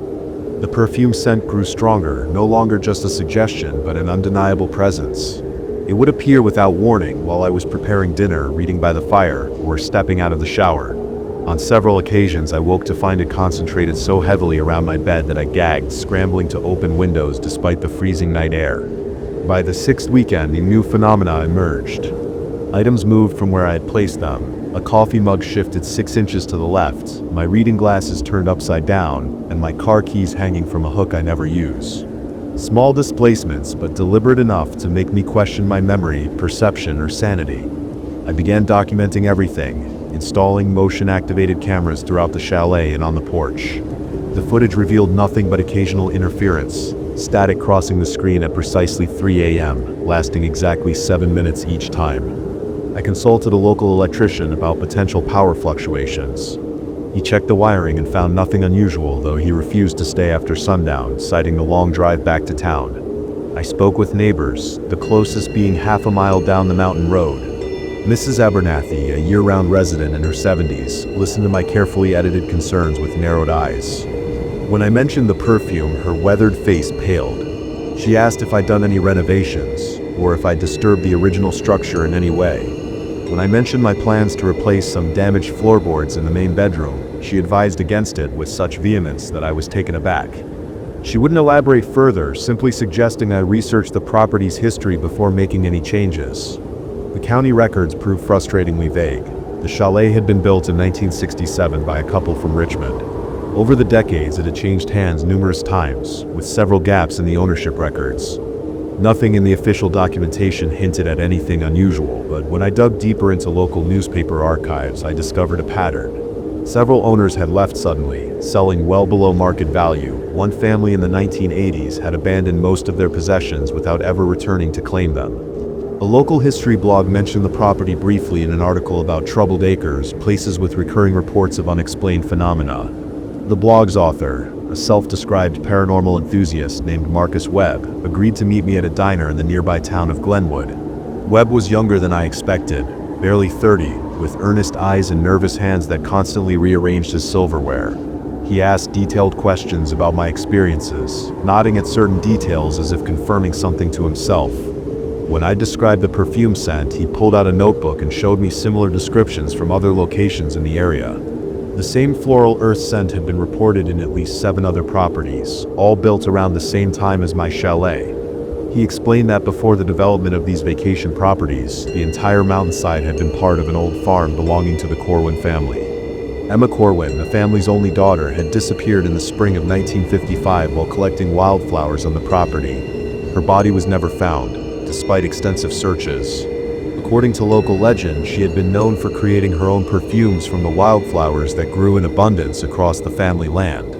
I dismissed Webb's implications with forced laughter, thanking him for the entertaining local folklore while settling the check. But driving back to the chalet that evening, his words echoed in my mind. The timeline aligned. My property would have been part of the original Corwin land. Still, I prided myself on rationality. Ghost stories were for campfires and children, not for explaining away the settling noises of an aging structure or the power of suggestion on an isolated mind. That night, I double-checked every lock, window, and door before retiring to bed. I left lights on in the hallway and bathroom, unwilling to admit even to myself that the darkness had become increasingly oppressive. Sleep came reluctantly, and when it did, it brought vivid dreams of running through unfamiliar woods, searching for something I couldn't name, while a storm gathered overhead. I woke to the sound of splintering wood. My bedside clock read 3:17 a.m. The footsteps on the porch had started on schedule, but instead of their usual pattern, they had stopped directly outside my bedroom window. The splintering sound came again, sharp and deliberate pressure being applied to the wooden frame. The window, though securely latched, began to vibrate in its setting as if some impossible force was pressing against it from outside. Frozen in my bed, sheets clutched to my chest like a child hiding from monsters. I watched in horror as frost began to form on the inside of the glass. It spread in delicate frozen patterns, crystallizing with unnatural speed until the entire window was opaque with ice. Behind the frosted barrier, a shadow moved, indistinct but unmistakably human in shape. The temperature in the room plummeted until I could see each panicked breath hanging before me. The perfume smell infiltrated my nostrils, stronger than ever before, cloying and overwhelming. My eyes watered, my throat constricted, but I could not look away from that window. The frost began to melt in one specific area, creating a clear circle about the size of a human hand. Through this opening, I could see nothing but darkness, yet I knew with absolute certainty that something was staring back at me. The melted circle began to fog over, then clear again, as if whatever was outside was breathing directly onto the glass. With a surge of desperate courage, I lunged for the bedside lamp, fingers fumbling for the switch. Light flooded the room, and the shadow behind the frost-covered window retreated. The splintering noises ceased. The temperature began to normalize and the overwhelming perfume scent diminished to its usual faint presence. I did not sleep again that night. At first light, I inspected the window from both inside and out. The frost had vanished without a trace, but the wooden frame showed fresh damage, small splinter marks around the edges, as if someone had been systematically testing its strength. That morning, I discovered the damage to the floorboards in my bedroom had worsened overnight. A long crack had appeared, running from beneath my bed to the far wall. Kneeling to examine it, I noticed something wedged between the boards, a small withered bundle of dried flowers tied with what appeared to be human hair. I should have left then. I should have packed my car and never returned. Instead, I pried up the damaged floorboards, driven by a compulsion I couldn't explain. Beneath the original flooring lay older planks, and between them dozens of similar flower bundles in various states of decay. Some seemed decades old, others fresher. All were tied with the same distinctive binding. Embedded in the subflooring, I found a small tin box, the kind once used for holding tobacco. Inside was a daguerreotype photograph of a young woman standing in a field of wild flowers. Her dress was old-fashioned, her expression solemn. On the back, written in faded ink, Emma. Spring 1955. I replaced everything exactly as I had found it, and carefully resecured the floorboards. That night, I left every light in the chalet blazing and sat in the living room. The photograph and one of the flower bundles were on the coffee table before me.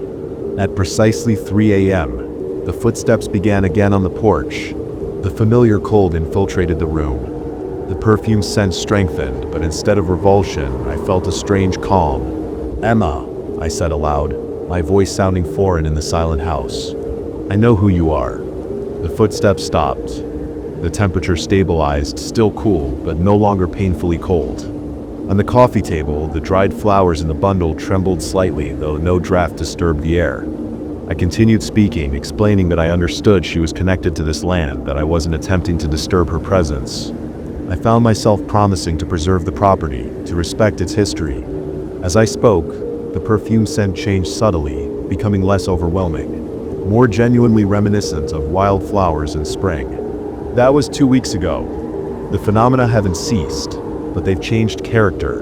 The footsteps still come each night, but they no longer sound threatening, more like a watchful patrol.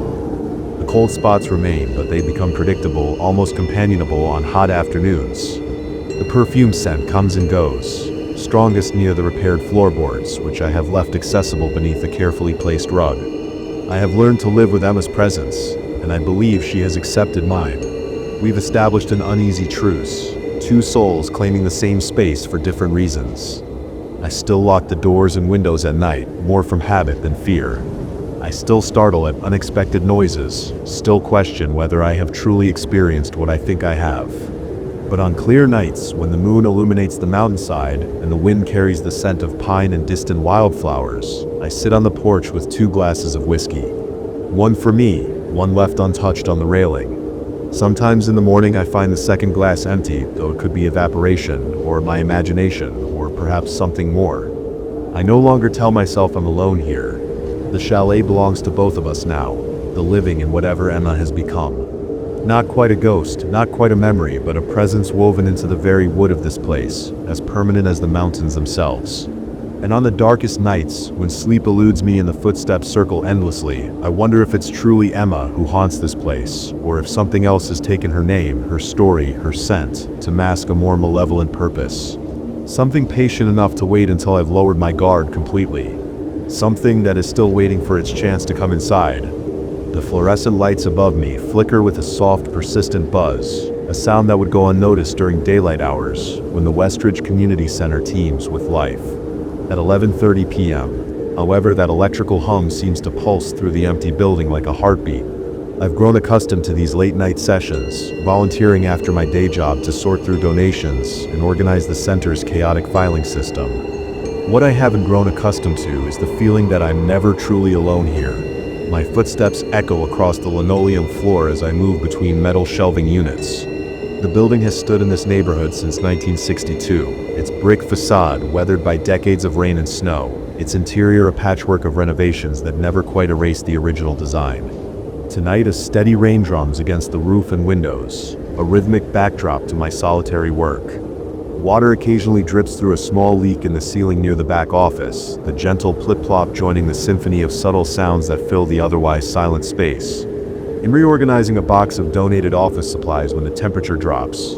It's subtle at first, just enough to make me pause and look up for my task. The building is old, with heating that works sporadically at best, but this chill feels different. It spreads across my skin like a liquid, raising goosebumps along my arms. My breath fogs slightly in front of my face. Then, just as suddenly as it appeared, the cold dissipates, leaving me wondering if I imagined it. The motion-sensitive lights in the hallway flicker on.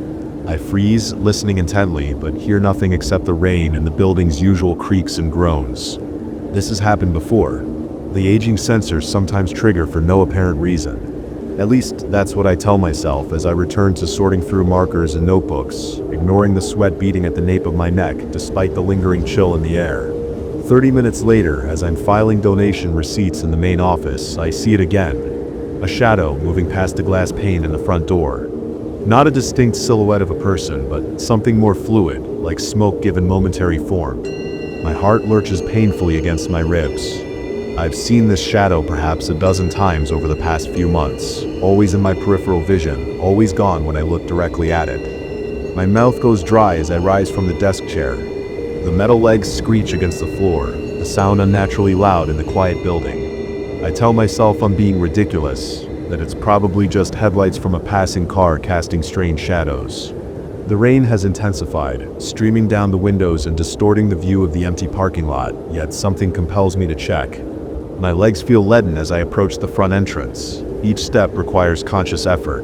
The glass is cold against my palm as I lean forward to peer through it. Water runs down the other side, transforming the world outside into a twisted, rippling landscape. Nothing moves in the darkness beyond, yet the certainty that something was there moments ago clings to me like a cobweb I can brush away. I'm about to turn back when I hear it, faint and almost imperceptible beneath the sound of rain, old music with the crackling quality of vinyl played on an antique phonograph. The melody drifts from the back corridor where the center stores outdated furniture and equipment, a slow and melancholic tune that brings to mind sepia photographs and dusty memories. My throat constricts as I follow the sound, moving past the recreation room with its stacked chairs and folded tables. The hallway ahead is dark, the motion sensors having failed to detect my presence. I fumble along the wall for the manual switch, flicking it upward with trembling fingers. The lights flicker reluctantly to life, buzzing louder than those in the main area. The music grows slightly clearer, a woman's voice singing something about waiting and returning. The lyrics are indistinct, but the emotion in her voice is unmistakable.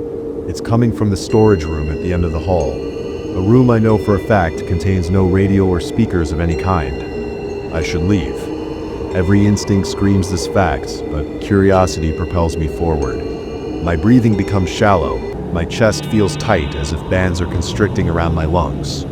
The door to the storage room is slightly ajar, a sliver of darkness visible through the gap. As I approach, the music abruptly stops. The sudden silence rings in my ears as I stand before the door, my hand hovering just inches from its surface. When I push it open, the hinge creaks in protest. The storage room is a cluttered space filled with items deemed too valuable to discard but not useful enough to keep accessible. Chairs with torn upholstery, tables with wobbly legs, and filing cabinets from decades past are scattered about. An old bulletin board leans against one wall, faded notices and yellowed newspaper clippings still pinned to its surface. There's no radio, no speakers. Nothing that could have produced the music I heard moments ago. My skin prickles with the sensation of being watched. I spin around, scanning the shadowy corners of the room, but find myself alone among the forgotten furniture. The framed photograph on the wall catches my attention, a black and white image of the community center's grand opening. Men in suits and women in modest dresses stand before the newly constructed building, their expressions solemn despite the celebratory occasion. One face in the crowd seems to stare directly at me, a woman with dark hair and hollow eyes. Something about her expression sends a jolt of recognition through me, though I'm certain I've never seen her before. I lean closer, squinting to make out her features in the grainy photograph. The lights flicker momentarily, plunging the room into darkness. When they stabilize, I could swear the woman's position in the photograph has shifted slightly, her gaze more directly aligned with mine. My heart hammers against my ribs as I back away, bumping into a stack of folding chairs that crash to the floor. With a deafening clatter, I scramble to pick them up, my hands shaking so violently I can barely grip the metal frames. That's when I notice the record player. It sits on a shelf I could swear was empty. Moments ago, an antique phonograph with a brass horn and wooden bass. The turntable rotates slowly, though no record sits upon it, the needle hovering over empty space. As I stare, transfixed, it gradually slows and then stops entirely. I flee the storage room, not bothering to close. The door behind me. The hallway seems longer than before, stretching before me like an optical illusion. The motion-activated lights flicker erratically as I run, casting strobing shadows that seem to reach for me from the walls. I'm gasping for breath, my lungs burning. Sweat streaming down my face, despite the unnatural cold that has descended once more. When I reach the main area, I collapse into a chair, my legs no longer able to support me. My hands tremble uncontrollably as I reach for my phone, unsure who I would even call, or what I would say. I think the community center is haunted, and losing my mind. Both seem equally plausible in this moment.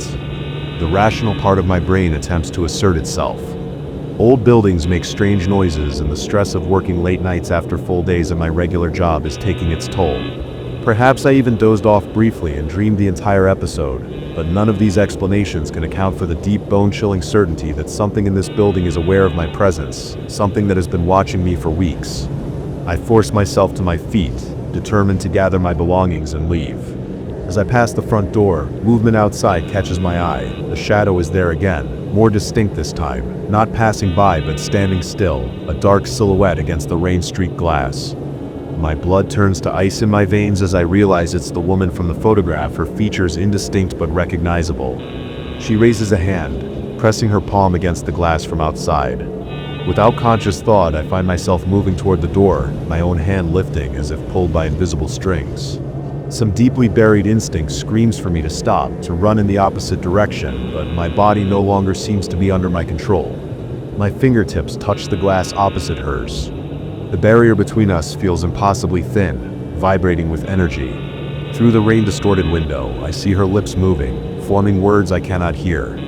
A sudden, overwhelming sadness washes over me. Not my emotion, but hers. Somehow transferring through our connected hands. Images flood my mind. The community center decades ago when it served a different purpose, a hospital during a long-forgotten epidemic, patients in quarantine, the woman before me, a nurse who never left, who died within these walls, separated from her family, forgotten by time. She doesn't want to harm me. She wants to be remembered. My vision blurs as tears stream down my face. Again, not my emotion, but an echo of hers. Decades of loneliness and isolation condensed into this single moment of connection. The glass between our palms grows warm, then hot, and I jerk my hand away instinctively. When I look up, she's gone. Only the empty parking lot remains visible through the rain-washed window. Behind me, the music starts again, clearer now, no longer distant. A woman's voice, singing about waiting for someone who never returned. I don't turn around, I don't need to. I know the record player in the storage room is spinning once more, though no physical hand set it in motion. I sink to the floor, my back against the door, and listen until the song ends.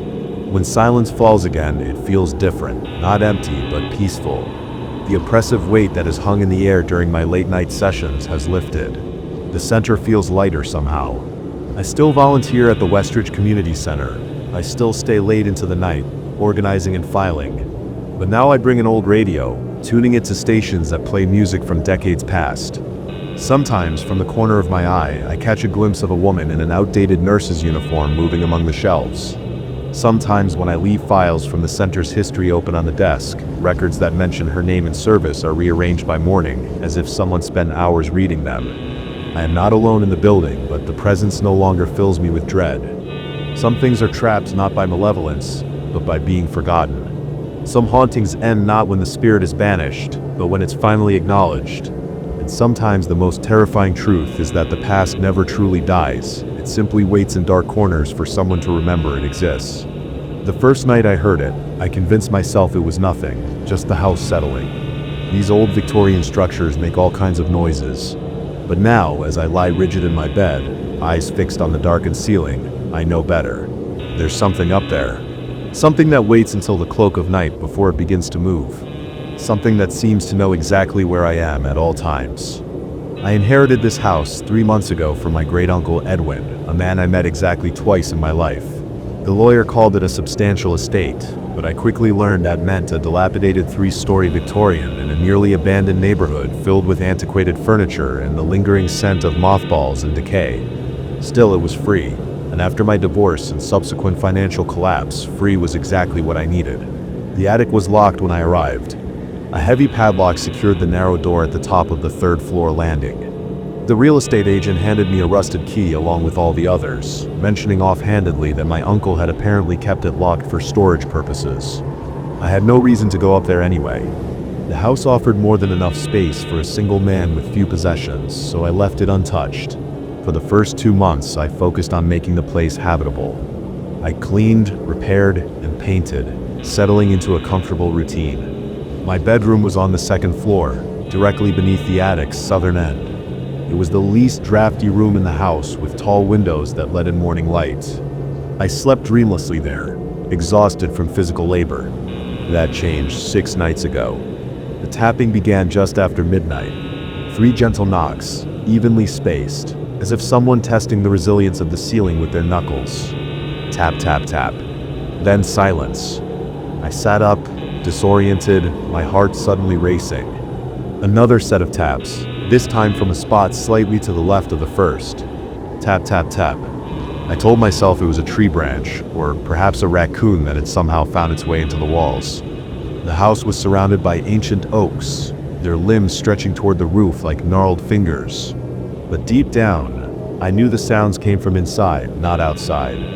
The next morning, standing at the foot of the attic stairs, key in hand, I hesitated. The lock was ancient but well-oiled. It opened smoothly, as if recently used. The door creaked inward, revealing a narrow staircase, disappearing into darkness. The air that rushed down carried the musty scent of undisturbed space, something faintly organic, like old sweat. I climbed slowly, testing each stair before putting my full weight on it. At the top, I fumbled for a light switch and found a string hanging from an old bulb. The yellow light it cast only emphasized the darkness in the corners of the vast space. Dust motes swirled in the beam, disturbed by my entrance after what felt like years of stillness. The attic stretched the entire length of the house, with sloped ceilings and dormer windows covered in grime so thick that only a muddy illumination filtered through. Stacks of boxes lined the walls, along with furniture draped in yellowed sheets. I moved carefully through the space, checking for signs of animals or water damage, anything that might explain the tapping. Nothing seemed disturbed. No droppings, no nests, no patches of dampness, just decades of accumulated belongings, meticulously organized. I spent an hour up there, moving from one end to the other, but found nothing suspicious. The area above my bedroom was particularly empty, with only bare floorboards, lacking even a layer of dust that covered everything else. That night, exhausted from my exploration, I fell into a deep sleep. I dreamed of voices whispering just beyond comprehension, fingers running along wooden surfaces searching for weakness. I awoke with a start at 3:27 a.m., the glowing numbers of my alarm clock burning in the darkness. The air in my bedroom felt wrong, heavier, as if the oxygen had been partially replaced with something more viscous. And it was cold, not the natural chill of a fall night, but a penetrating cold that seemed to radiate from above. Then it started again, tap tap tap, directly over my bed. I froze, not even breathing, as the sound repeated, tap tap tap. Then a new sound, a slow creak of wood bending under weight, as if someone were standing directly above me. I lay paralyzed, sweat beading on my forehead despite the cold, as the sounds continued for nearly 10 minutes. Then silence fell again, broken only by my thundering heartbeat. The next day I returned to the attic, this time with a flashlight powerful enough to illuminate every corner. Again, I found nothing out of place. I even got down on my hands and knees to examine the floorboards above my bedroom. They were solid oak, without cracks or holes. Walking across them, I couldn't reproduce the exact sounds I'd heard. My footsteps were too heavy, too clumsy compared to the delicate precision of the night visitor. I began researching the house's history, hoping to find some logical explanation. At the local library, the elderly archivist seemed unsurprised by my questions. Through wire-rimmed glasses, she studied me with unexpected intensity when I mentioned my uncle's address. She asked if I'd been experiencing disturbances, her tone carefully neutral. When I reluctantly described the sounds, she nodded slowly, as if confirming something to herself. She explained that the house had been in my family for generations, passing always to the most distant relative rather than immediate family. Before my uncle, it belonged to his cousin who had lived there in seclusion for 30 years. Before that, another distant relative, always solitary occupants, always keeping to themselves. That night, determined to confront whatever was happening, I set up a voice recorder in my room and another in the attic. I took sleeping pills to ensure I wouldn't wake during the night, hoping to capture evidence without my own frightened reactions contaminating it. The next morning, I reviewed the recordings with trembling hands. My bedroom recorder had captured the now familiar tapping, more persistent than before. Between sequences, I could hear what sounded like soft footsteps and the occasional creak of wood, but the attic recorder had picked up nothing. Complete silence for 8 hours straight. My mouth went dry as I replayed the bedroom recording. How could sounds so clearly coming from the attic not register on a device placed exactly where they should originate? The logical part of my brain suggested interference or technical malfunction, but a growing part of me was beginning to accept that logic might not apply to what was happening. That night the tapping began earlier, just as dusk faded from the sky. It was more insistent, no longer tentative. The air grew thick again, making each breath an effort. I lay rigid in bed, my eyes fixed upward, as sweat soaked through my shirt despite the unnatural cold. Then something new happened, a scratching sound like fingernails dragging slowly across the ceiling, moving in a deliberate pattern. My vision tunneled, dark edges creeping in as my breath came in shallow gasps. The scratching continued, tracing what felt like symbols above me, curves and lines that seemed to burn into my consciousness, even though I couldn't see them. When it finally stopped, I remained frozen until dawn, afraid that any movement might provoke whatever presence loomed above. I called in sick to work the next day, spending hours researching possible explanations, gas leaks that could cause hallucinations, infrasound that might create both auditory phenomena and feelings of dread, psychological responses to isolation. None felt right. The experiences were too consistent, too specific. That afternoon, I forced myself to return to the attic, this time with a hammer. I needed to inspect beneath the floorboards where the sounds originated. My heart pounding, I carefully pried up a board in the area above my bed. What I found made my blood run cold. The space between the attic floor and bedroom ceiling wasn't empty as it should have been. Instead, tightly wound bundles of what looked like human hair filled the cavity. Thousands of strands of varying colors and lengths meticulously gathered and bound with thin wire. Interspersed among them were small objects, buttons, fragments of yellowed paper covered in cramped writing, tiny carved wooden figures with exaggerated limbs. I recoiled, dropping the hammer with a loud thud. As I scrambled back, my flashlight beam caught something reflective. In the cavity, a small mirror positioned to see through a nearly invisible gap in my bedroom ceiling. Someone, or something, had been watching me sleep. I fled downstairs, grabbing only a phone and car keys. I spent the night at a motel 20 miles away, unable to sleep despite my exhaustion. My mind kept returning to what I'd discovered, trying to force it into some rational framework, and failing. Who had put those items there? My uncle? Someone before him? And why? In the harsh light of morning, embarrassment began to creep in alongside the fear. I told myself I was overreacting to what was probably just some eccentric relative's strange hobby or superstition. Maybe the hair was animal, not human. Maybe the mirror was for reflecting light into some other part of the house. Maybe. I returned home determined to face whatever was happening with scientific detachment. I bought an infrared camera and motion sensors, placing them strategically around my bedroom in the attic. If something was moving up there, I would document it empirically. But when night fell, all my rational intentions crumbled. The atmosphere in the house had changed fundamentally. The air felt charged, as if a storm were brewing indoors. The weight above seemed to press down not just on the ceiling but on my mind, making rational thought increasingly difficult. The tapping began as soon as darkness fell, but it was different now. Faster, more rhythmic, like a code or language. The scratching followed. Then a new sound, a low, continuous hum that seemed to vibrate through the walls themselves.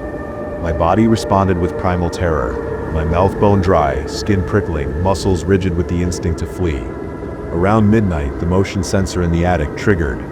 The notification lit up my phone screen where I sat huddled in the corner of my bedroom as far from the ceiling as possible. With shaking hands, I opened the camera feed. The attic was still dimly visible in the infrared light. Nothing seemed to move, yet the sensor had been triggered. I watched, barely breathing, as the temperature reading in the corner of the screen began to drop rapidly. 40 degrees, 30, 20. Impossible cold. Then, in the center of the frame, the dust on the floor began to move. Not blown by wind, but gathering, swirling upward into a vaguely vertical shape, approximately the size of a person. The feed flickered, distorting as the temperature continued to plummet. My phone screen went black. Simultaneously, the tapping directly above me stopped. The sudden silence was more terrifying than any sound. I could feel pressure building in the room, as if the air itself were being compressed. Then, slowly, the ceiling began to bulge downward, just a slight curve at first, as if the wood were softening, then more pronounced, stretching like a membrane. I watched, paralyzed, as a distinct impression formed, fingers pressing down, outlining a hand much larger than any human's. My paralysis broke. I ran, tumbling down the stairs, across the hall and out the front door. I didn't stop until I reached my car, hands fumbling with the keys, breath coming in ragged gasps. I drove blindly for hours, eventually checking into another anonymous motel as dawn broke.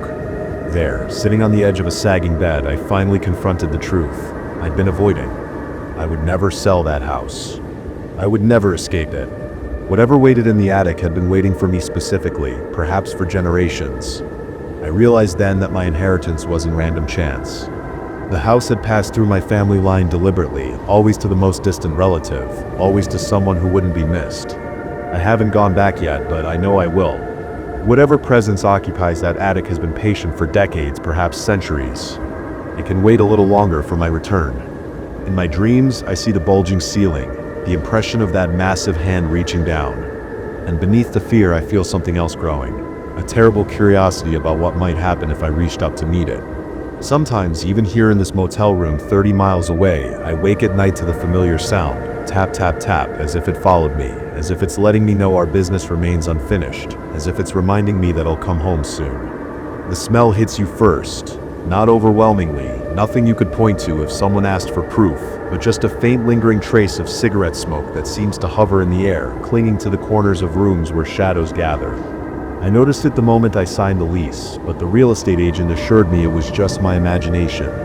The previous owner hadn't smoked, she said. Neither had anyone before him. The building had a strict no smoking policy, but still that scent persists, appearing suddenly when I'm alone, vanishing when others visit, as if it knows when to hide. I bought this second-floor apartment 3 months ago, drawn by its reasonable price and the quiet neighborhood. The building itself is unassuming, just 4 floors. 16 units total, with an aging brick exterior that speaks of decades gone by without much renovation. My unit faces east, catching the morning sun through sliding glass doors that lead to a modest balcony overlooking a small courtyard. Everything about it suggested peace, stability, and a new beginning after my divorce. The first week passed uneventfully. I unpacked my belongings, arranged furniture, and tried to make the space my own. The smell would come and go, strongest in the early evening, around 7 p.m., and almost imperceptible by morning. I bought air fresheners, left windows open, even had the ventilation system checked. Nothing helped. The technician who examined the ducts shrugged and suggested it might be coming from another unit, though he couldn't explain why it would disappear for hours at a time. It was during my second week that I first heard the sound.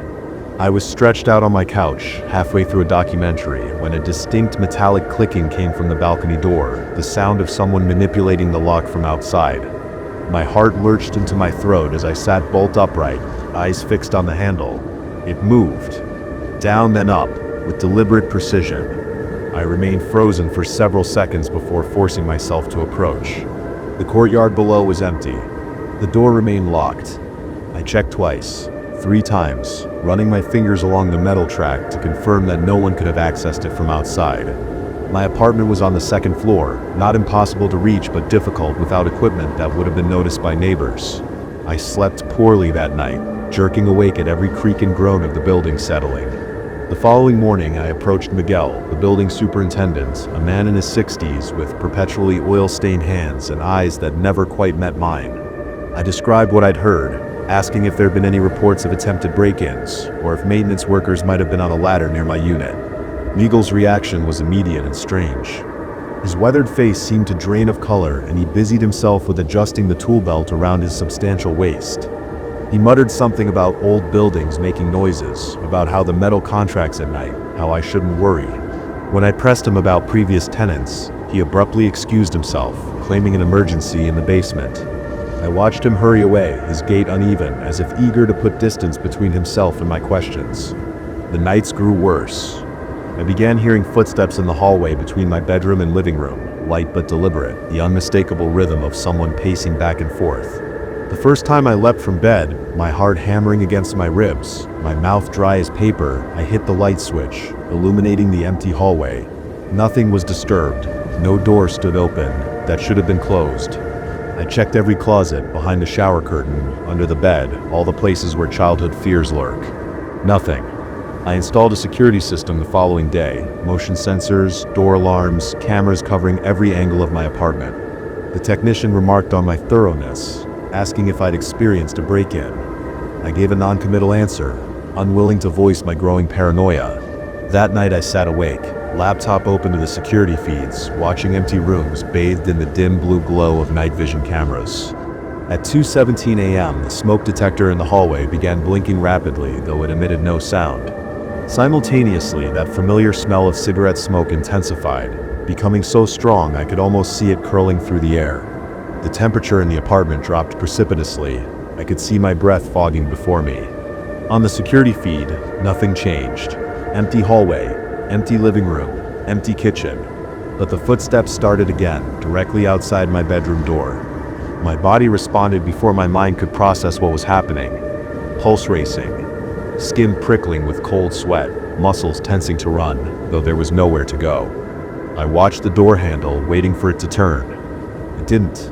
Instead, the footsteps moved away toward the living room. On the security feed, nothing appeared, yet I could hear them clearly, moving toward the balcony door.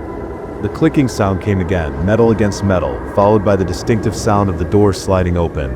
But on my laptop screen, the door remained closed. I didn't sleep that night, or much of the next week. Work suffered. Colleagues commented on my bloodshot eyes and jumpy demeanor.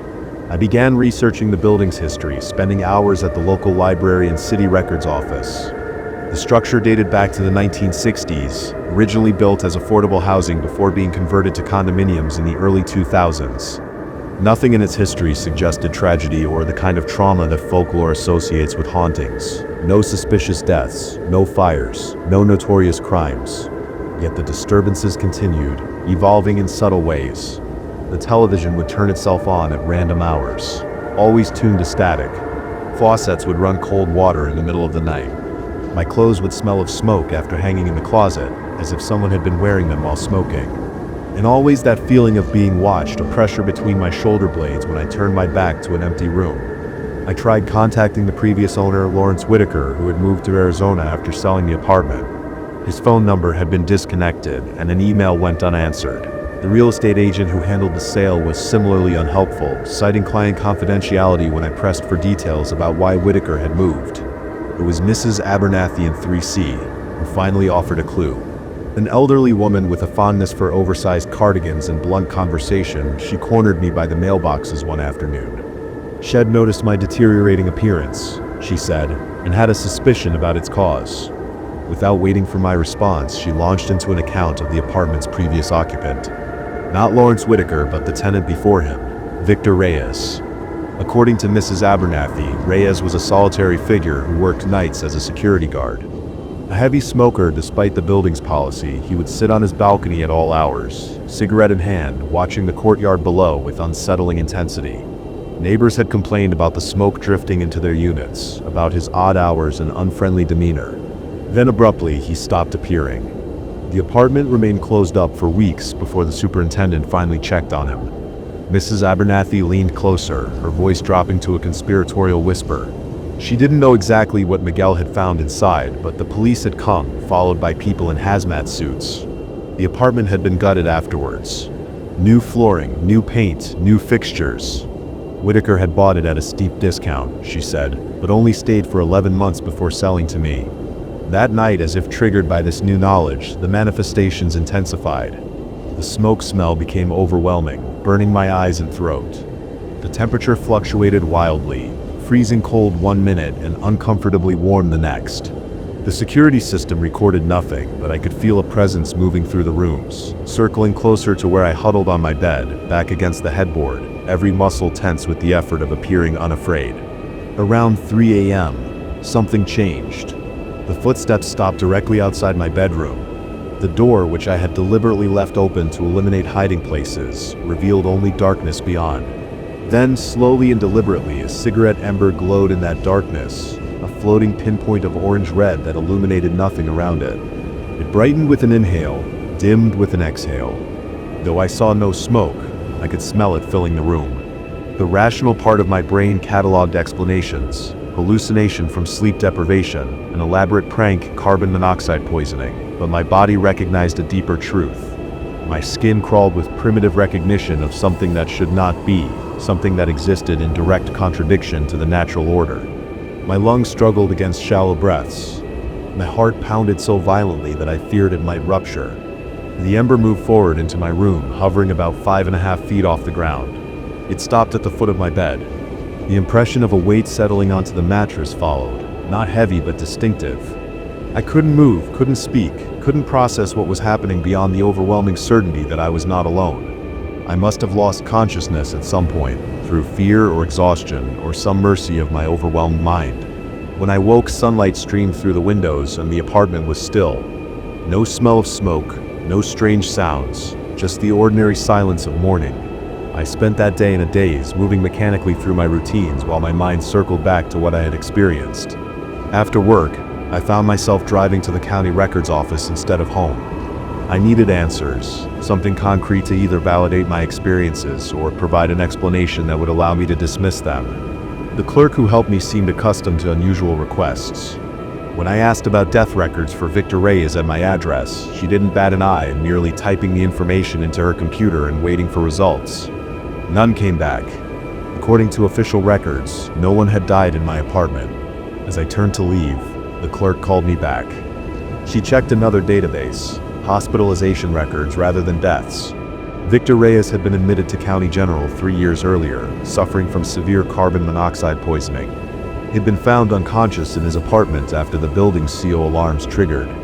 The source, a malfunctioning heating system that had been pumping colorless, odorless gas into his unit for days, had survived but sustained significant brain damage from oxygen deprivation. Currently, he resided in a long-term care facility on the other side of the state. I drove to my apartment in a state of numb confusion. If Reyes was alive, what was happening in my home? Had the CO leak damaged something in me as well, triggering hallucinations? Was I experiencing some sympathetic psychosis, manifesting what I subconsciously feared? The answer came that night. I sat in my living room, lights on, television muted, waiting.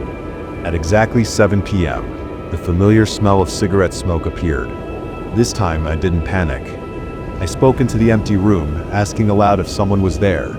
Nothing happened for several long minutes. Then slowly the television changed channels by itself, cycling through until it reached a news station. The story being covered showed a fire at a care facility 40 miles away. The reporter stood before a building with smoke still rising from its eastern wing, describing how the blaze had started in a patient's room when an illicitly obtained cigarette ignited bedding. The facility was being evacuated. Patients were relocated to nearby hospitals. As the camera panned across ambulances and emergency personnel, it briefly showed a gurney being loaded into an ambulance. The patient was covered with a blanket, but his arm hung visible at his side. A hospital bracelet circled his thin wrist, and though the name was not legible on camera, I knew with bone-deep certainty that it read Victor Reyes. The smell of smoke vanished. The television returned to its previous channel. The apartment felt suddenly completely empty in a way it hadn't since I'd moved in. I've researched it extensively since then. Theories about traumatic energy imprinting itself on physical locations. Studies on consciousness persisting after brain function is compromised. The phenomenon of patients in vegetative states experiencing moments of lucidity or awareness that medical science cannot explain. I still live in the apartment. The manifestations have stopped entirely.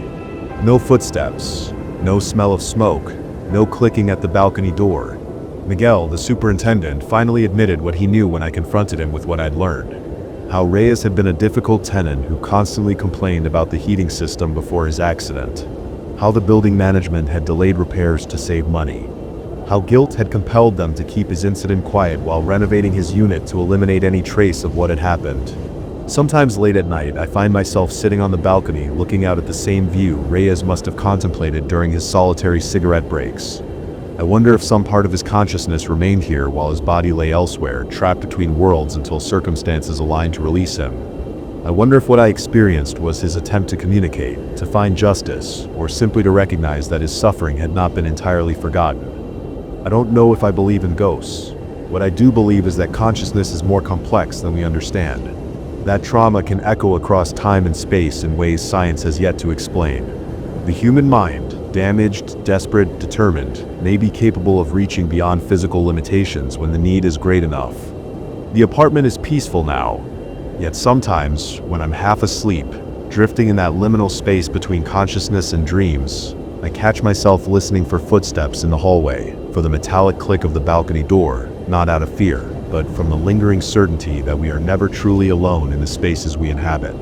That walls and floors and ceilings absorb the experiences that unfold within them, holding them like memories that occasionally surface when the conditions are right.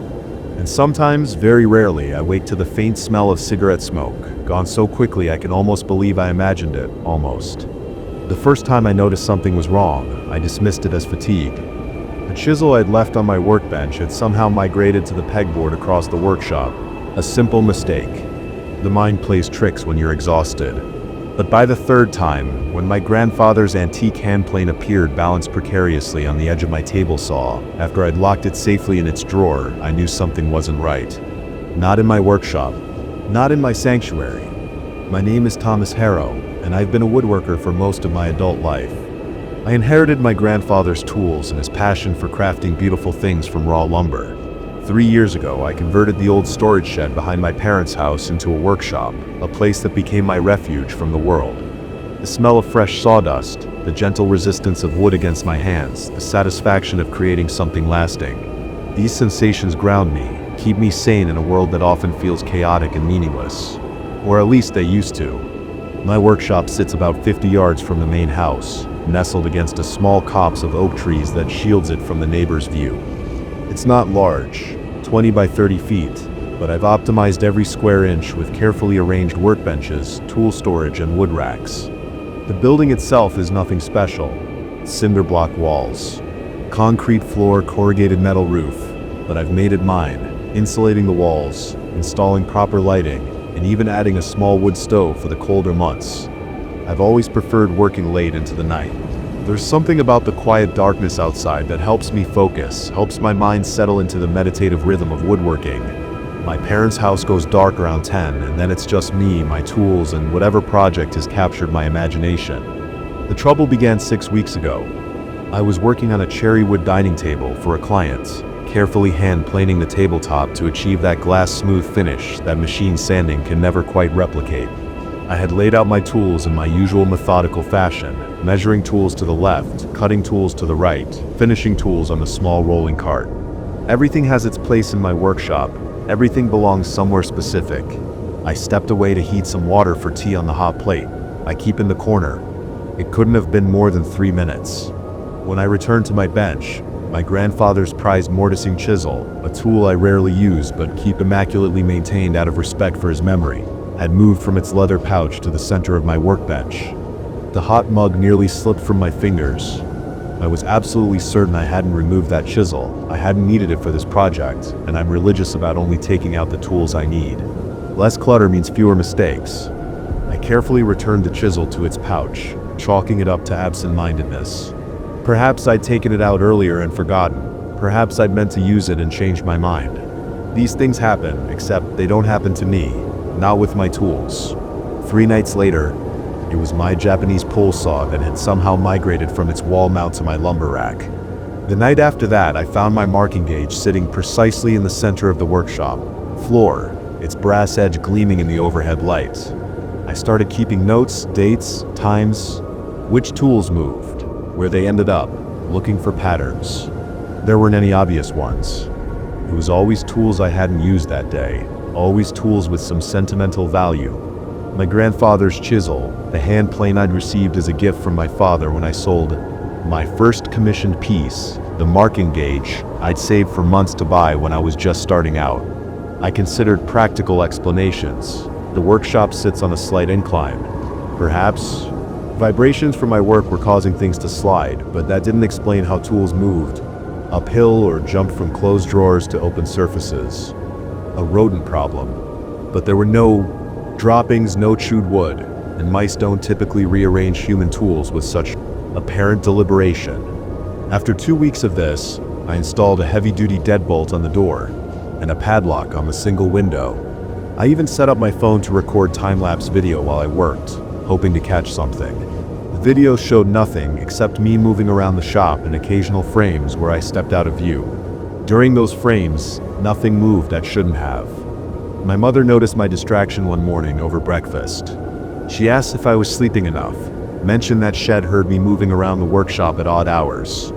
I assured her everything was fine, just a challenging commission with a tight deadline. I didn't tell her that I'd started setting traps, not for animals, but for whoever was toying with me.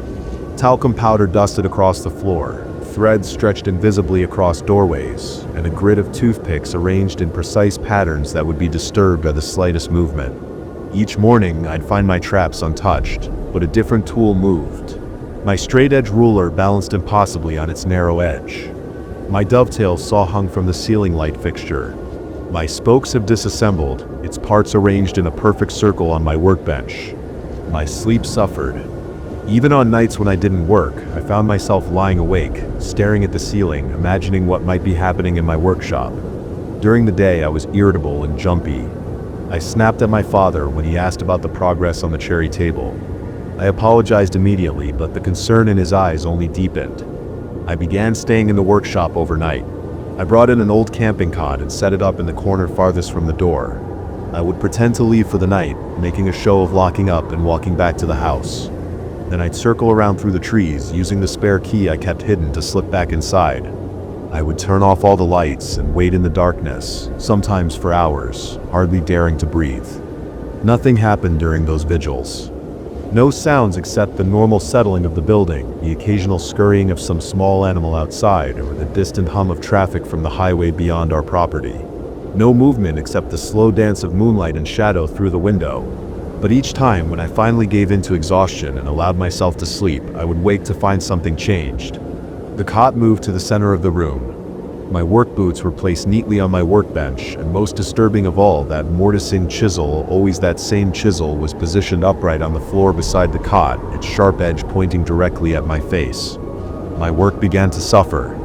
I made careless mistakes, measurements off by fractions of an inch, saw cuts that wandered from the line, or glue joints that failed under the slightest pressure.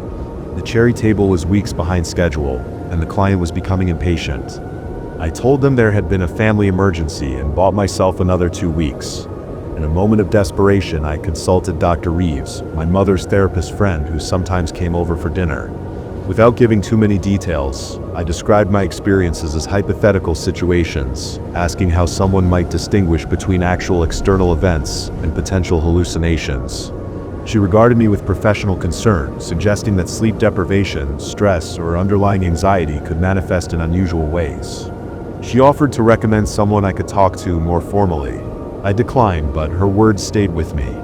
Was I losing my mind? Was this all some elaborate self-deception, my subconscious acting out in ways I couldn't recognize or control? I began to doubt my own memories, my own perceptions. Had I actually put that chisel away, or had I just thought about doing it? Was I sleepwalking, rearranging my own tools in some bizarre nocturnal ritual? Last week I tried a different approach. Instead of fighting against the phenomenon, I decided to acknowledge it directly. Standing in the center of my workshop, feeling foolish but desperate, I spoke aloud to the empty room. I explained that this was my space, that the constant disruption was affecting my livelihood, that whatever was happening needed to stop. My voice echoed off the cinder-block walls, sounding thin and uncertain even to my own ears. That night I found every single tool in my workshop, from the smallest brad nail to my heavy bandsaw, stacked in a precarious tower in the center of the floor, reaching nearly to the ceiling. At the very top, balanced on its handle, was that mortising chisel. It should have been impossible. The tower defied physics, with weights and balances arranged in ways that shouldn't have been stable, and the time it would have taken to construct such a thing. Hours of meticulous stacking and balancing far exceeded the 30 minutes I'd been away getting dinner. My hands trembled as I carefully deconstructed the tower, returning each tool to its proper place. My breath came in short, shallow gasps. Sweat beaded on my forehead despite the cool evening air. Every few seconds I would glance over my shoulder, convinced that someone was watching me from the shadows in the corners of the workshop. That was the breaking point. I packed a bag and checked into a motel on the edge of town, telling my parents I needed some space to focus on finishing the cherry table design. For 3 days, I didn't go near the workshop. I slept fitfully, dreaming of tools moving on their own, of invisible hands rearranging my carefully ordered world, of that chisel hovering in the air above my sleeping form. On the 4th day I returned. Whatever was happening, this was still my space, my livelihood. I couldn't abandon it out of fear. I unlocked the door with shaking hands, half expecting to find chaos inside. Instead, everything was exactly as I had left it. Tools in their proper places, the half-finished cherry table waiting patiently on the workbench, no signs of disturbance or intrusion. For the first time in weeks, I felt a glimmer of hope. Perhaps whatever had been happening had run its course. Perhaps my absence had broken the pattern. I worked through the afternoon, finishing the table legs, preparing to attach them to the tabletop. The familiar rhythms of woodworking gradually calmed my frayed nerves. The smooth resistance of the wood against my hands anchored me in reality. This was tangible. This was real.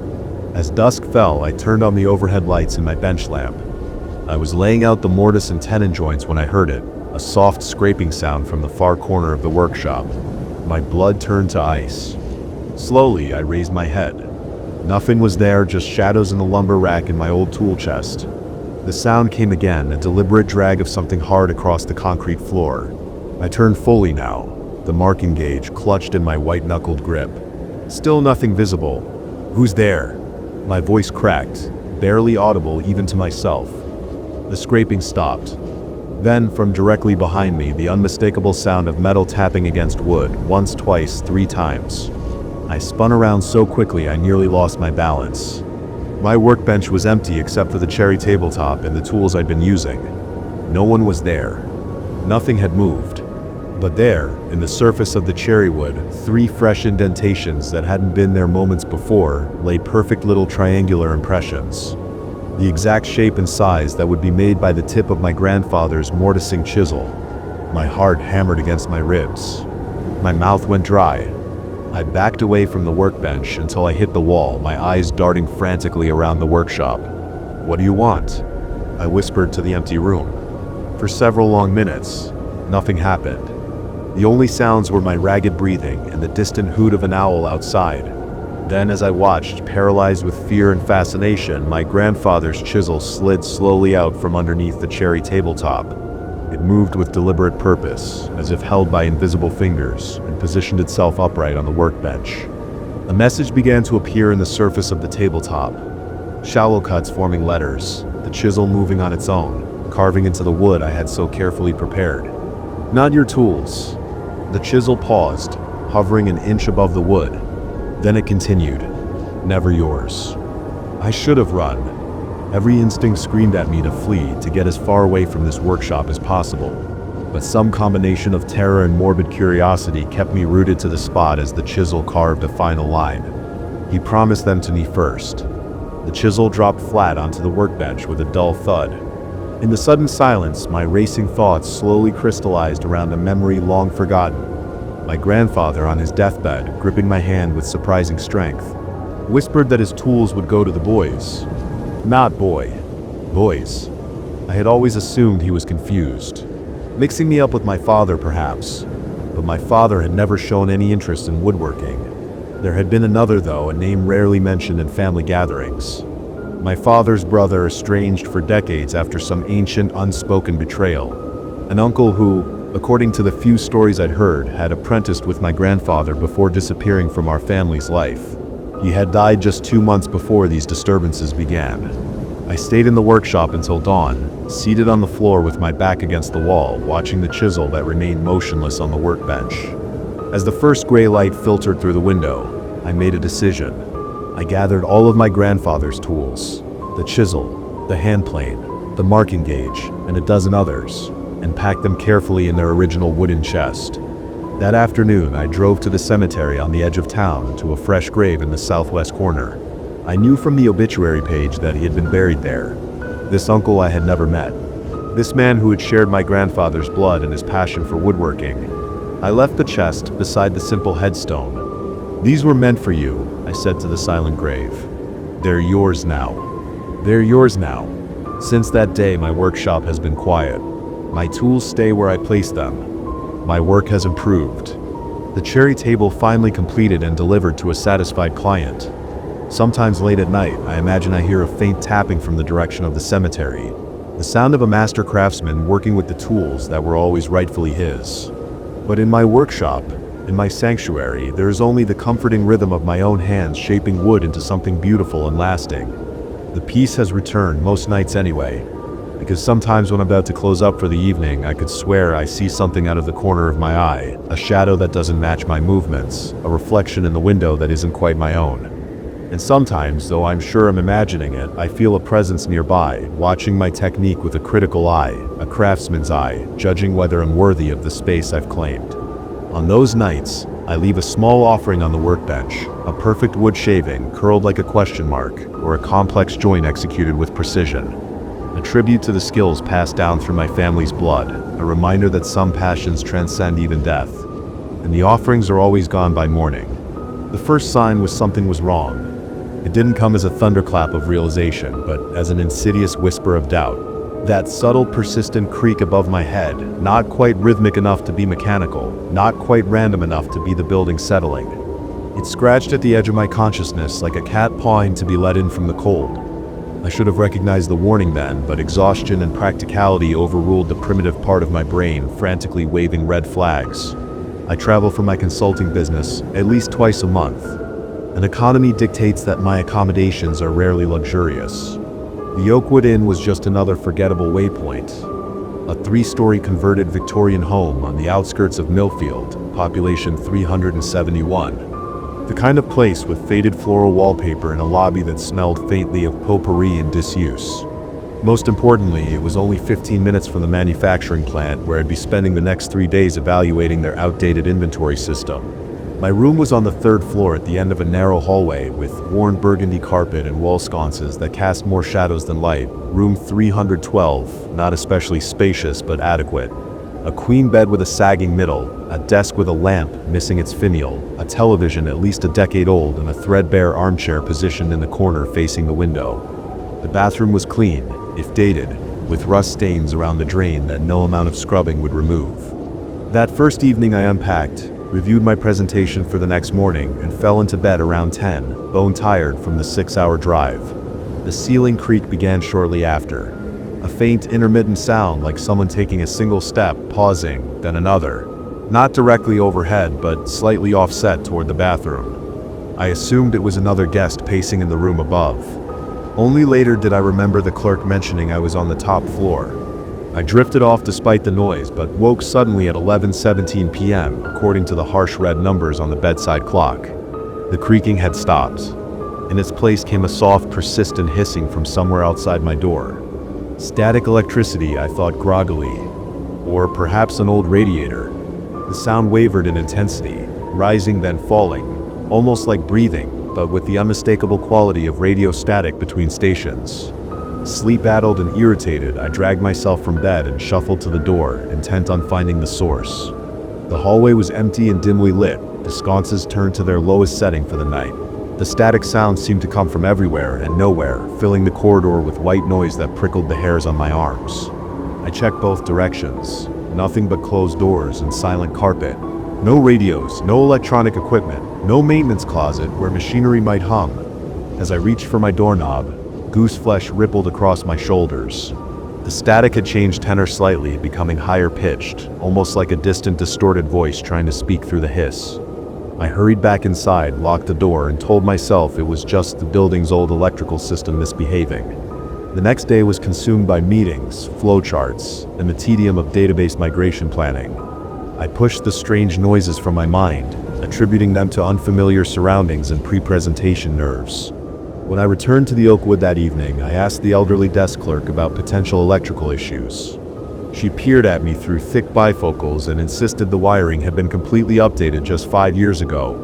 When I mentioned the creaking ceiling, she shrugged and suggested it was just the building talking to itself, as old structures are wont to do. Determined to sleep better, I brought back earplugs from a drugstore and inserted them before climbing into bed. They dulled the ceiling creaks that had predictably returned, but couldn't completely eliminate them. It wasn't until after 11 p.m. that I realized the earplugs were useless against the static. If anything, they seemed to amplify it, as though the sound bypassed my ears entirely and vibrated directly against my eardrums from inside. I yanked them out and sat up, my heart pounding. The static was definitely louder tonight, and closer, no longer confined to the hallway, but seeping under my door like invisible smoke. I buried my head under the pillow, but the sound persisted, seeming to fill the room with its electric hiss. At some point I must have fallen asleep despite the noise, because I woke with a violent start at 3:07 a.m. The room was pitch black except for the clock's crimson glow. The static had changed. It now came unmistakably from the corner of the room where the armchair sat, facing the window. My throat constricted as I stared into the darkness, unable to discern the chair's outline, but absolutely certain something was there. I fumbled for the bedside lamp, my fingers clumsy with sleep and growing dread. When the light clicked on, the chair appeared empty. The static softened but didn't disappear entirely, retreating to a barely perceptible whisper. Sleep eluded me for the remainder of the night. I sat propped against the headboard, keeping the light on and my eyes fixed on that empty chair until dawn filtered through the thin curtains. During my second day at the plant, fatigue made concentration nearly impossible. I drank coffee by the gallon and made careless errors in my assessment that required backtracking and apologies. When my client suggested I looked unwell and perhaps needed rest, I found myself explaining about the strange noises at the hotel. Saying it aloud made it sound ridiculous, a grown man disturbed by ceiling creaks and static. The client, a local man in his 60s named Richard, didn't laugh as I expected. Instead, his weathered face grew solemn as he asked which hotel I was staying in. When I mentioned the Oakwood, a look passed between him and his assistant that made my stomach tighten. Richard suggested in a casual tone that felt rehearsed that perhaps I'd be more comfortable at the Holiday Inn Express on the highway. The company would be happy to cover the change in accommodation.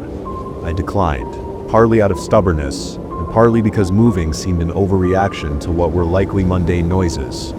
He didn't press the issue, but as I was leaving, he mentioned, as though it were an afterthought, that the Oakwood had originally been a sanatorium in the early 1900s before being converted to a private residence and eventually a hotel. He advised me to get more rest and left me with a strange parting comment. Some places remember what happened in them. That night I returned to the Oakwood with a mixture of defiance and apprehension. I'd purchased noise-canceling headphones during my lunch break, expensive ones that promised complete auditory isolation. I also brought back a small desk fan, thinking perhaps the air circulation would help with the strange cold spot I'd noticed. I set up the fan facing the corner where the armchair sat. As it oscillated, the curtains billowed gently, but when the airflow passed over the chair, the fabric appeared to pause in its movement as though striking an invisible obstacle. I told myself it was just the angle of the air currents. The ceiling creaks began earlier this time, starting around 9. They were more insistent, no longer just isolated pops and groans, but a deliberate pattern. 3 creaks, pause, 2 creaks, pause, 3 creaks again. My brain kept trying to assign meaning to the sequence, a warning, a greeting. I shook my head at the absurdity of the thought. I put on the headphones around 10, queued up an audiobook, and determinedly closed my eyes. For a while it worked. The narrator's voice drowned out any ambient sounds, and I felt myself drifting towards sleep. Then the static began, not in my ears but in my head. Somehow it cut through the narration, intertwining with the words until they became unintelligible. I increased the volume to maximum, but the static rose to match it. I yanked off the headphones and the room fell silent for exactly 3 seconds before the static erupted again, loudly, unmistakably from the armchair in the corner. My body went rigid with primal fear. The darkness around the chair seemed deeper than elsewhere in the room, as though light itself was being consumed there. The static fluctuated in a pattern that horrifyingly resembled speech, rising and falling in cadences that my brain strained to interpret. Swallowing hard against the dryness in my throat, I forced myself to swing my legs over the edge of the bed. My heart hammered so violently I could feel it in my fingertips. With trembling hands, I reached for the lamp switch, irrationally certain that something would grab my wrist before I could touch it. Light flooded the room. The static diminished but didn't disappear completely. The armchair appeared empty, yet somehow wrong. The indentation in the cushion suggested weight where there was none.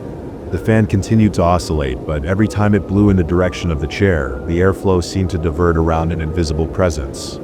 I stood on unsteady legs, my breath coming in shallow gasps that didn't seem to provide enough oxygen. Something compelled me forward, not courage, but a desperate need to prove to myself that my mind was playing tricks, that there was a rational explanation. 3 steps from the chair, I hit a wall of cold so intense it stole my breath. Not the generalized chill of an air conditioner, but a concentrated pocket of frigid air, exactly the size and shape of a seated person. The static grew louder as I extended my hand toward the seemingly empty space. My fingertips penetrated the cold barrier and touched. Nothing tangible, yet definitely something. A resistance like pushing through gelatin, accompanied by a jolt of pins and needles that shot up my arm.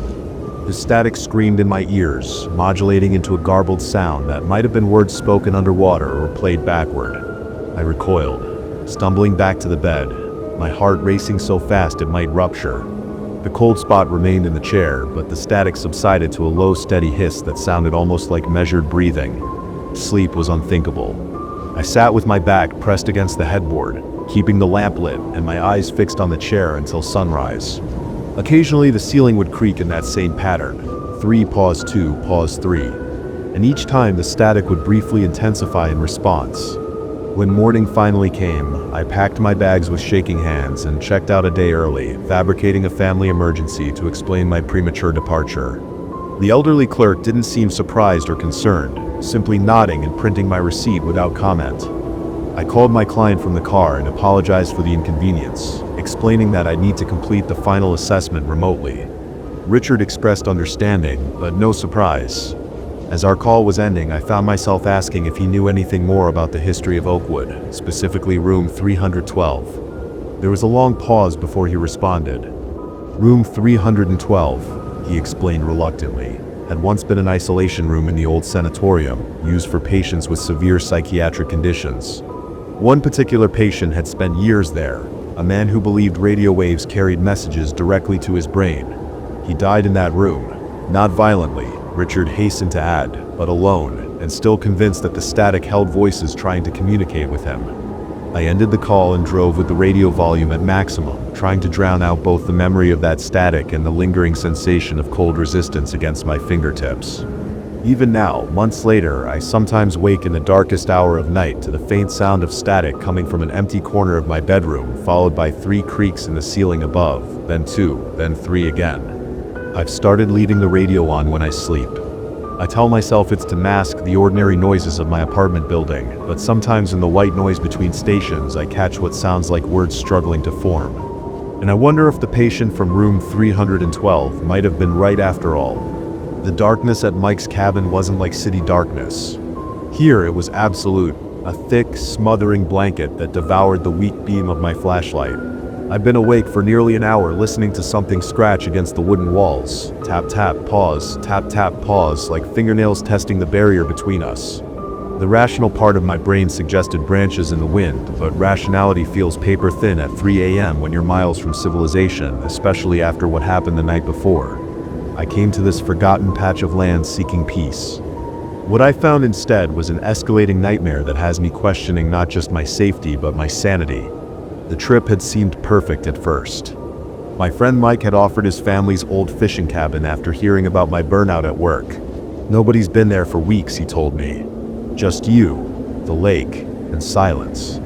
The prospect of 3 days without emails, calls, or the constant digital intrusion of modern life sounded like exactly what I needed. The drive took 4 hours. The last 30 minutes on a dirt road that twisted through dense pine forest, my SUV bounced over ruts and potholes, branches scraping against the windows like warning fingers. I arrived as the sun was setting, casting long shadows across the clearing where the cabin stood. It was smaller than I had imagined, a simple wooden structure with a porch that sagged slightly in the middle. The weathered gray boards had absorbed decades of rain and snow, giving the place a permanent dampness that I could smell even before opening the door. Inside was basic: a main room with a kitchenette, a worn couch, a fireplace, and a small bedroom off to the side. Mike had mentioned the bathroom was an outhouse about 20 yards behind the cabin. I unloaded my gear quickly as darkness fell, the temperature dropping with the sun. There was a primal satisfaction in lighting the wood stove, its warmth gradually pushing back against the chill. After a simple dinner of canned stew heated on the ancient propane stove, I settled onto the couch with a book and a glass of whiskey, listening to the sounds of the forest settling into night. The silence was profound. No distant traffic, no hum of electronics, nor even the white noise of civilization that forms the backdrop to our lives, just the occasional crack of the fire and the whisper of wind through the pines. I checked my phone out of habit, with no signal, as Mike had warned. The screen's glow seemed alien in that rustic space, so I turned it off and slipped it into my bag. Sleep came easily after the long drive. The couch was surprisingly comfortable, and the rhythm of my breathing synchronized with the gentle sounds of the forest. I don't know how long I slept before my bladder woke me, insistent and uncomfortable. The fire had died to embers, leaving the cabin in near total darkness. My watch showed 2:17 a.m. I fumbled for my flashlight, reluctant to leave the warm cocoon of my sleeping bag. The beam caught dust motes floating in the air as I oriented myself. The thought of the outhouse, 20 yards across cold, dark ground, was deeply unappealing but necessary. I slipped my feet into my hiking boots without bothering to lace them, grabbed my jacket, and steeled myself for the cold. The night air hit me like a physical blow. As I opened the door, my breath clouded in front of me, illuminated by the weak beam of my flashlight. The sky above was magnificent, a canvas of stars undiminished by light pollution, the Milky Way a smoky ribbon across the blackness. In another context, I might have stood there in awe, but my full bladder and the penetrating cold hurried me along. I had taken no more than 3 steps from the porch when I heard it. Thomas. My name was spoken so clearly and closely that I could feel the breath of it on my ear. I froze, my heart suddenly hammering against my ribs. The voice was male, unfamiliar, with a strange lilting quality. I whipped around, my flashlight beam slashing through the darkness, illuminating nothing but the cabin wall and empty porch. "Hello." My voice sounded thin and uncertain in the vast silence. "Is someone there?" No response. Just the soft sigh of wind through the trees, which suddenly seemed less like wind and more like distant whispering. I swept my flashlight beam in a full circle, its light inadequate against the wall of darkness surrounding me. Nothing but trees, shadows, and the small wooden outhouse in the distance. My scalp prickled with a primal fear that bypassed all rational thought. I hurried to the outhouse, no longer feeling the cold, my eyes darting in every direction. Inside the small structure, I latched the door with shaking hands, suddenly grateful for the enclosed space, despite its musty smell. I finished my business quickly, fighting the irrational fear that something was just outside, waiting. The return to the cabin was a barely controlled sprint. I slammed the door behind me, threw the bolt, and stood there panting, adrenaline coursing through my system. In the relative safety of the cabin, doubt began creeping in. Had I actually heard someone call my name? Or was it just the wind playing tricks on my sleep-addled brain, interpreting random sounds as something familiar? I rebuilt the fire with trembling hands, its warm light doing little to dispel my unease. Sleep seemed impossible now, but eventually exhaustion overcame fear, and I drifted into uneasy dreams filled with whispering voices and dark forests. Morning arrived with merciful brightness, washing away the terrors of the night. In daylight, the cabin was charming rather than foreboding, the surrounding forest peaceful rather than menacing. I made strong coffee and stepped onto the porch, inhaling the clean pine-scented air. Birds called from the trees, and sunlight dappled the ground through the branches. I almost laughed at my midnight fears. Almost. Because there, circling the cabin in the soft dirt, were footprints, men's dress shoes by the look of them, formal with a distinctive heel pattern. They formed a complete circuit around the structure, passing directly beneath each window, including the bedroom where I'd nearly slept. Some areas showed the same prints overlapping multiple times, as if someone had stood in place for a long time watching. My own tracks from the night before were clearly visible, the clumsy, half-dragged marks of my unlaced hiking boots leading to and from the outhouse. But these other prints weren't mine. Couldn't be mine. I followed them, my heart rate accelerating again. They emerged from the forest on the eastern side of the clearing, circled the cabin completely, then returned to the woods in the same place they'd appeared. I stepped into the tree line, seeing how they continued along a barely visible path before disappearing into thicker undergrowth. Disturbed, I returned to the cabin and called Mike on the satellite phone he'd lent me. It took several attempts to connect. When he finally answered, his voice crackled with static. I described the footprints, careful to keep my tone casual, not wanting to sound paranoid. Mike's response was immediate and unequivocal. No one should be anywhere near the cabin. The property was private, far from hiking trails or public land. The nearest neighbor was 4 miles away, an elderly man who rarely left his house. Mike himself hadn't been to the cabin in over a month, and he was certain no one in his family had visited either. The conversation left me more unsettled than reassured. Mike suggested I come back to the city if I was worried, but something in me resisted. It seemed absurd to abandon my weekend over footprints that probably had a logical explanation. Perhaps a forest ranger or a lost hiker had stumbled upon the cabin while I slept. The voice? That had to be my imagination. I spent the day fishing on the small lake behind the property, catching and releasing several decent-sized bay fish. The physical activity and sunshine worked their magic, and by late afternoon I'd nearly convinced myself that my fears were overblown. I cooked a satisfying meal of fresh fish over the fire pit outside, watching the sun sink behind the trees. As darkness began to fall, however, I felt the first stirrings of anxiety returning like an incoming tide. I brought in extra firewood, checked and rechecked the door lock, and positioned my sleeping bag so I could see both the door and window. I placed a heavy cooking pot and my fishing knife within easy reach. These precautions made me feel simultaneously safer and more foolish. Still, I left the fire burning brighter than necessary, its light pushing the shadows to the corners of the room. Sleep was elusive. Every sound from the forest, every crack of a branch, every rustle of leaves jolted me to alertness. The digital display of my watch counted off the hours: 11:47, 12:23, and 1:15. At some point, exhaustion must have overcome vigilance because I woke suddenly to complete darkness. The fire had died, and the cabin was cold. Something had woken me. I lay perfectly still, straining to hear past the thunder of my own heartbeat. There it was again, a soft, deliberate tap on the window. Tap, tap, pause, tap, tap, pause. I reached for the flashlight with a trembling hand, but hesitated before turning it on. The darkness felt like a thin protection, as if illuminating the room would somehow invite whatever was outside to see me more clearly. The tapping continued, moving now from the window to the wall beside my bed. Tap, tap, pause, like a visitor requesting entry. My mouth had gone dry, my muscles locked in the paralysis of extreme fear. The tapping circled the room, following the exterior wall, eventually reaching the door. There it stopped. In the silence that followed, I could hear my own ragged breathing, too loud in the stillness. The doorknob turned slowly, the metal scraping against the lock that held it shut. Relief flooded through me at this evidence that the barrier would hold. Then came the voice again, closer and clearer than before. "Thomas, I know you're awake." A whimper escaped my throat before I could suppress it. The voice was wrong somehow, hollow yet intimate, like a whisper directly into my ear despite coming from outside the door. "Let me in, Thomas. It's cold out here." "Who are you?" I managed to ask, my voice cracking. "What do you want?" No answer came, just another slow, deliberate attempt at the doorknob. I fumbled for my phone, its screen glaring painfully bright in the darkness. Still no signal, of course. The satellite phone was in my bag across the room near the door. To reach it, I would have to move closer to whatever was on the other side. I sat frozen, listening to the intermittent attempts at the door. Each rattling of the knob sent fresh waves of terror through me. This continued for what felt like hours, but was probably only minutes. Then, abruptly, it stopped. The silence that followed was somehow worse.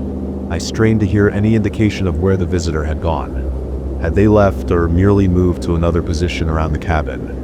I clutched the fishing knife, its solid weight in my hand, providing minimal comfort. Dawn arrived with excruciating slowness. As the first gray light filtered through the windows, I finally dared to move, my muscles stiff from hours of tensed immobility. The cabin was empty, just as it had been. I approached the door cautiously, knife still in hand, and inspected the lock. It was intact, showing no signs of tampering. Taking a deep breath, I unlocked the door and eased it open a crack. The porch was empty. I stepped outside, knife still ready, and surveyed the clearing. Morning mist hung between the trees, giving the forest an ethereal quality. Birds were beginning their day with tentative calls. Everything appeared normal, peaceful even. Then I looked down and fresh footprints in the damp earth caught my attention, the same dress shoe pattern as before. But this time, they didn't just circle the cabin. They formed a path that led directly to and from each window, with areas of deeper impression where someone had stood for extended periods, watching. At the door, the prints were the deepest of all, as if their owner had spent most of the night standing there waiting for entry. I followed the tracks with my eyes. This time, they didn't retreat into the forest, but led toward the lake instead. Against all better judgment, I followed them, knife gripped tightly. The trail wound through morning wet grass to the small dock where I'd fished the day before. There, the footprints simply ended at the water's edge. I stood staring at the lake's placid surface, its morning stillness reflecting the sky and surrounding trees like a perfect mirror. It revealed nothing of what might lie beneath. A decision crystallized in my mind. I hurried back to the cabin, threw my belongings haphazardly into my bag, and was in my car within 15 minutes. As I started the engine, I glanced back at the cabin one last time. For an instant, I thought I saw a figure standing at the bedroom window, a dark silhouette watching my departure. I blinked, and it was gone. Just a trick of light and shadow, I told myself, pressing hard on the accelerator. The satellite phone rang as I reached the main road. It was Mike, asking if I'd enjoyed my stay. I couldn't bring myself to describe the night's events, settling instead for vague responses about needing to get back for work. How could I explain what had happened without sounding deranged? Even now, racing back towards civilization, doubt was creeping in. Had it all been my imagination, stress-induced hallucinations brought on by isolation? But as the cabin disappeared behind me, I realized with sudden chilling clarity that I had never told Mike my schedule.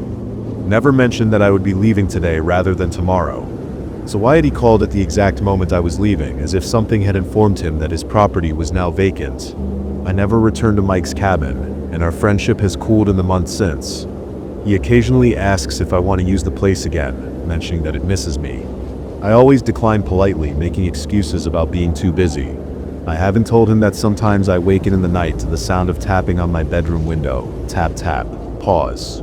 Or that occasionally, in crowds or empty hallways, I hear someone whispering my name with that same lilting quality too close to my ear. And I certainly haven't told him about the wet footprints I sometimes find on my bathroom floor in the morning. Men's dress shoes, distinctive heel pattern, leading nowhere. The fluorescent lights in the storeroom flicker in that particular way that makes everything feel wrong, like watching reality through a strobe light. Each flash reveals something that wasn't there before. I've worked at Pearson's Market for 3 years, and I still can't shake the feeling that this place changes when no one's looking. Tonight, as I make my final rounds, that sensation crawls up my spine with icy fingers. Something about the shadows stretches too far, bends at impossible angles. The rational part of my brain insists it's just fatigue playing tricks. But deep down, I know better. This market has secrets, and they're beginning to reveal themselves to me whether I want them to or not. My closing routine never used to bother me. Lock the front doors, count the register, check the storage room, set the alarm, and leave through the back. Simple. But over the past few months, things have changed. It started with small inconsistencies. Inventory I swore I'd organized one way, appeared rearranged the next day. When I mentioned it to my manager, Paul, he shrugged it off. Maybe the morning crew moved things around. Maybe I was remembering wrong. Maybe. But the morning crew denied touching anything, and I'd been doing this job long enough to know my own work. I switch on the storage room lights and immediately notice the cardboard boxes of canned goods. Yesterday I'd stacked them in neat columns of 3 against the east wall. Now they form a scattered arrangement, some laid flat, others balanced precariously on their corners. A shiver runs up my arms as I survey the room. The security system shows no breaches, and I'm the only one with keys to this part of the building after hours. I force myself to take a deep breath, trying to slow my racing heart. The silence presses against my eardrums like cotton wool, making every small sound audible. The hum of the refrigeration units, the tick of the old analog clock on the wall seem unnaturally loud.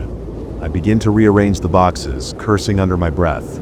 Cold sweat beads on my forehead despite the chill of the room. My fingers leave damp prints on the cardboard. As I work, I can't shake the feeling of being watched.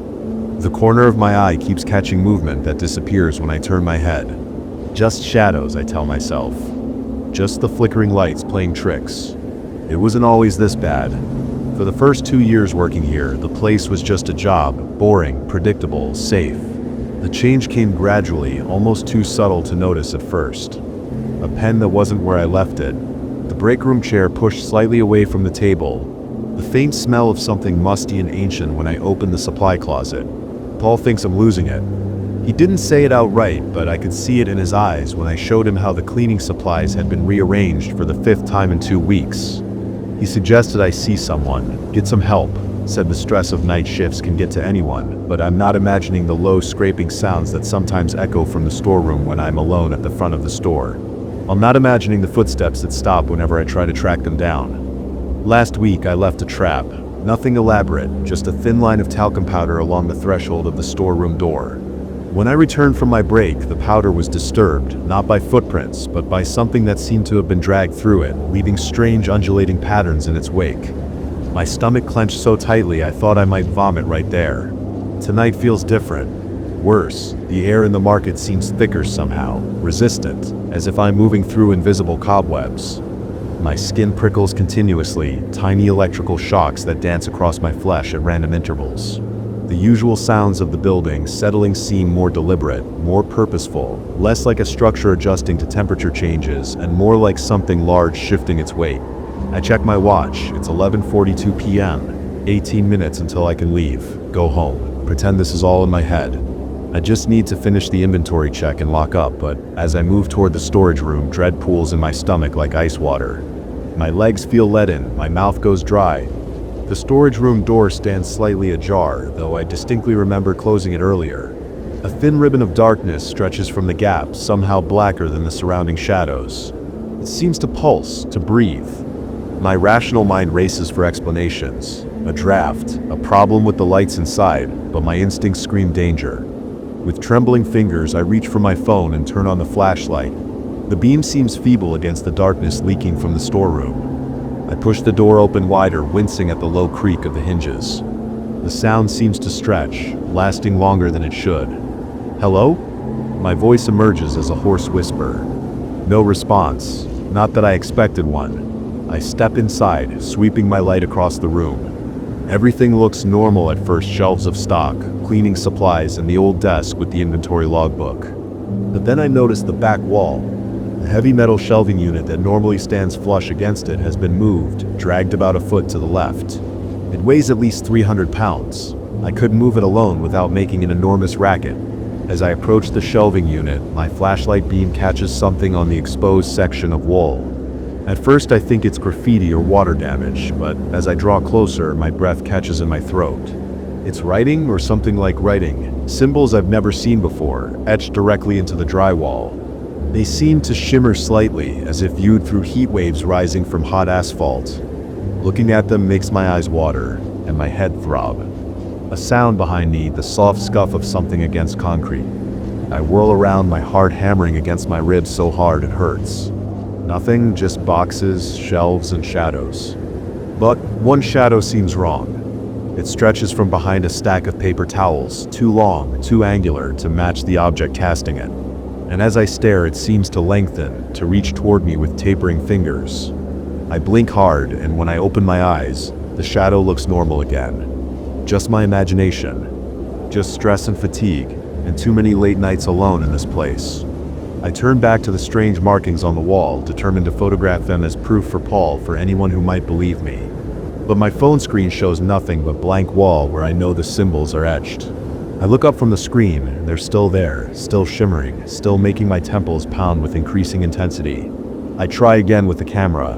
Nothing. As if the symbols exist only for my eyes. The temperature in the room plummets suddenly. My breath clouds in front of my face.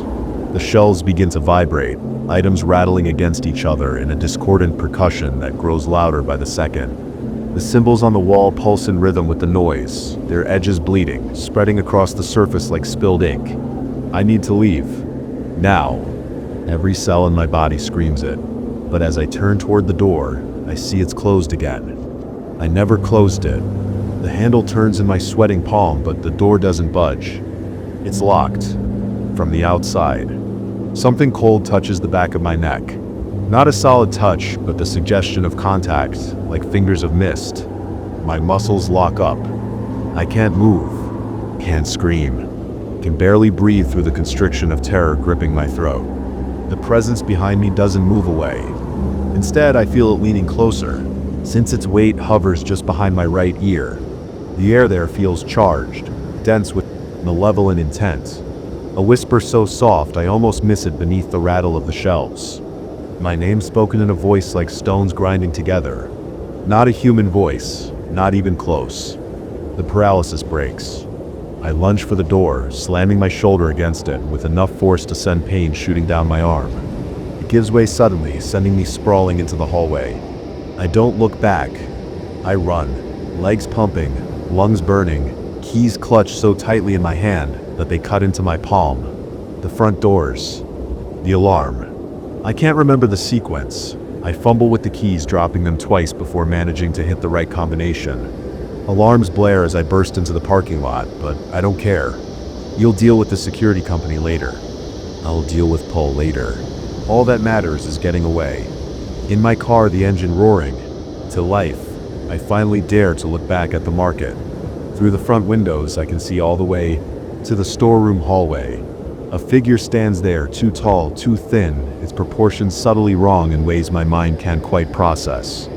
It raises a hand, at least, I think it's a hand, and presses it against the glass of the storeroom door. The glass frosts over instantly, crystals spreading, in fractal patterns that form just for a moment, those same incomprehensible symbols from the wall. I haven't been back to Pearson's Market since that night 3 weeks ago. I called in sick for a week, then finally quit over the phone. Paul sounded concerned. He asked if I was having some kind of breakdown. Maybe I am. Maybe that would be the simplest explanation. But I know what I saw, and I know what happened next. 2 days after I quit, there was a small article in the local paper. Unusual structural damage was discovered at Pearson's Market. Engineers were baffled by apparent subsidence affecting only the storage area. The floor had collapsed partially, revealing something underneath, not part of the building's foundation, but something older, much older. Excavation halted when 2 workers were hospitalized with unexplained symptoms, high fever, hallucinations, and strange markings appearing on their skin that doctors couldn't identify or treat. The market closed temporarily for repairs. Yellow tape surrounds the building now, the windows are boarded up. At night I sometimes drive past, parking across the street to watch. No one goes in or out, but sometimes I see lights moving inside, not flashlights or construction lamps, but faint phosphorescent glows that drift past the boards like luminous fog. I know I should move away, find another job in another town, but something keeps me here, like a fish hooked through the gut. I dream of those symbols now. Some nights I wake to find my fingers tracing them on the sheets, on the walls, or on my own skin. And sometimes when I'm alone in my apartment, I hear something heavy being dragged across the floor in the empty room next door. I know now that whatever was in that storeroom wasn't confined to it. It noticed me noticing it. And now I think it's following me home. The worst part isn't the fear. It's the growing certainty that soon, very soon, I'll understand what those symbols mean. And when that happens, I won't be myself anymore. I catch myself listening for that scraping sound with something close to anticipation. The first time I heard the footsteps, I convinced myself it was the building settling. Old structures make noise, they breathe, they creak, they remember. The buildings don't rearrange inventory when you're not looking, nor do they unlock doors you've secured yourself. And buildings certainly don't leave strange patterns of merchandise in perfect circles on cold concrete floors. My name is Daniel Mercer. For the past 3 weeks, I've been managing Harlan's Curiosities and Sundries, a cramped variety store wedged between a permanently closed barbershop and a vintage clothing boutique that only opens on weekends. Harlan Pierce, the owner, was an acquaintance from my college days who reached out unexpectedly after 15 years. His mother in Arizona had fallen ill. He explained that he needed someone trustworthy to mind the store during his absence. The timing seemed providential. I had just been laid off from my marketing position at a firm that decided to restructure. With rent due and savings dwindling, I agreed without hesitation. Harlan gave me a perfunctory tour of the place.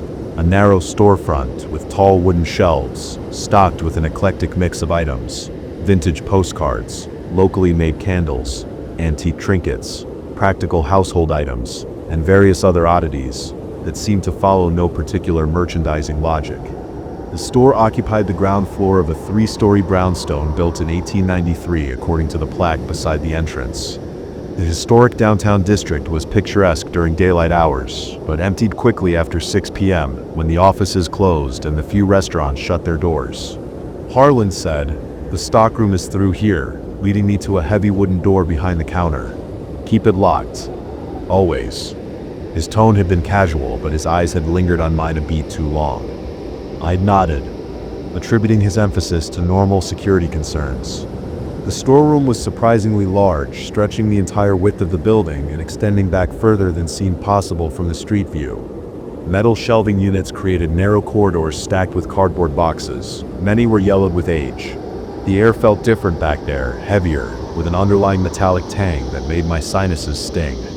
Harlan had shown me a rudimentary inventory system on an ancient desktop computer. He handed over the keys and departed the next morning. The first week passed uneventfully. Business was steady but never busy. Elderly locals comprised most of the clientele, purchasing practical items like light bulbs or batteries. Occasionally, tourists wandered in, drawn by the quaint exterior and the promise of local curiosities. I spent idle hours reorganizing displays and familiarizing myself with the confounding inventory system. It was during the second week that I began staying later, taking advantage of the quiet evenings to conduct a proper inventory. The first incident occurred on a Tuesday night. I was counting stock in the front when I distinctly heard footsteps from the storeroom. Deliberate and unhurried, the sound of hard-soled shoes on concrete. My body tensed immediately. I accelerated hard as I called out, asking if someone was there. Silence answered. I approached the storeroom door, finding it securely locked, just as I had left it. Using the key from the ring Harlan had given me, I opened it cautiously and flicked on the harsh fluorescent lights. Nothing seemed disturbed. I searched each cramped aisle between the shelving units, finding no one. The rear exit remained bolted from the inside. A layer of undisturbed dust lay on its threshold. Eventually, I convinced myself that I'd heard the building settling, or perhaps pipes knocking in the walls. 2 nights later, I was updating the inventory spreadsheet when the computer screen flickered, the overhead lights dimmed momentarily, and in that brief semi-darkness, I heard it again. Footsteps, but this time accompanied by a soft scraping sound, like cardboard being dragged across concrete. The hair on my arms stood on end as I listened, paralyzed by the unnatural precision of the sound. It continued for exactly 12 steps before stopping abruptly. My mouth had gone dry as a desert when I forced myself to investigate. This time, when I approached the storeroom door, I discovered it was unlocked. I was certain, absolutely certain, I had locked it earlier. The realization sent a cold sweat breaking across my forehead. My fingers trembled slightly as I pushed the door open. At first glance, everything appeared normal, but as I ventured deeper into the storeroom, I found them 9 packages of ornate glass marbles arranged in a perfect circle on the floor between 2 shelving units. I stared, uncomprehending. We didn't sell marbles. I had never seen this product in our inventory. Each package contained different colored spheres that seemed to absorb rather than reflect the harsh overhead lighting. I knelt to examine them, my heart hammering against my ribcage. The packages bore no manufacturer name, no barcode, no pricing information, just the glass orbs visible through clear plastic. When I picked one up, it felt unnaturally cold against my fingertips. I returned them to their shelves, making a mental note to ask Harlan about them when we next spoke. I tried calling him that night, but the call went straight to voicemail. I left a casual message, deliberately avoiding mentioning the strange occurrences. Something instinctive warned me against articulating what had happened. Instead, I simply asked about the marbles, framing it as an inventory question. The following days passed without incident, almost lulling me into dismissing my concerns. But exactly 1 week later, I was restocking shelves when all the lights in the store flickered simultaneously. The ancient radio I kept on for company emitted a burst of static before falling silent. The temperature seemed to drop several degrees in seconds. My breath suddenly became visible in front of me. The footsteps began again, but this time they were heavier and more deliberate. They moved faster than before, pacing the length of the storeroom with purpose. My entire body went rigid, a primal part of my brain screaming danger. I looked toward the front door, calculating how quickly I could reach it when the sound abruptly stopped. 10 seconds of silence passed. 20. I began to edge toward the exit when I heard a single sharp tap against the storeroom door, as if someone had knocked once with a metal object. I'm not proud of what I did next. I fled. I bolted through the front door without locking up, without even turning off the lights. I ran 3 blocks to my car, my lungs burning and legs weak. Only when I was safely inside with the doors locked did I notice I was still clutching a feather duster in a white-knuckled grip. I sat there for nearly an hour, my breathing gradually slowing. Rationality began to reassert itself. I had been working long hours. The building was old. My imagination, fueled by isolation and the inherently creepy atmosphere of an old store at night, had simply gotten the better of me. At least that's what I told myself as I drove back to properly close the shop. The front door was locked when I returned. I distinctly remembered leaving it unlocked in my panic, yet here it was, securely fastened.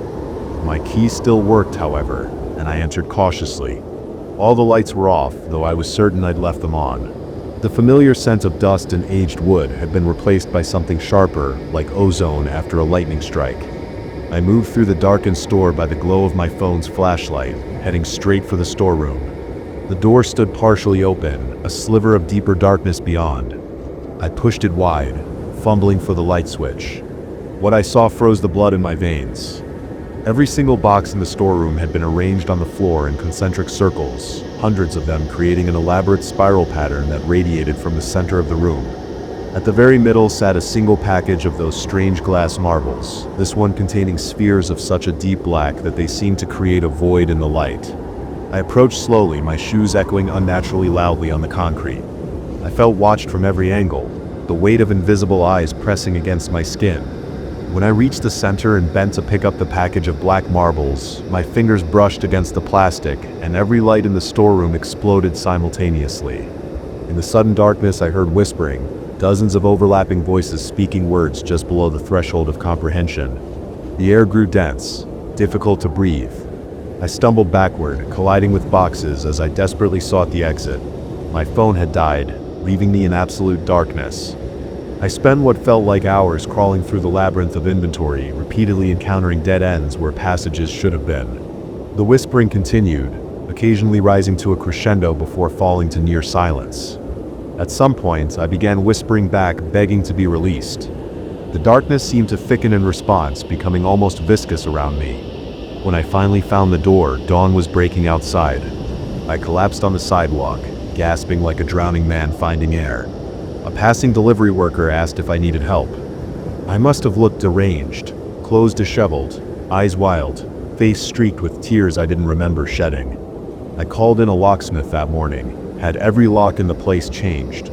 I swept up the broken glass from the storeroom lights, replaced the bulbs, and meticulously returned every box to its proper shelf. The black marbles were nowhere to be found.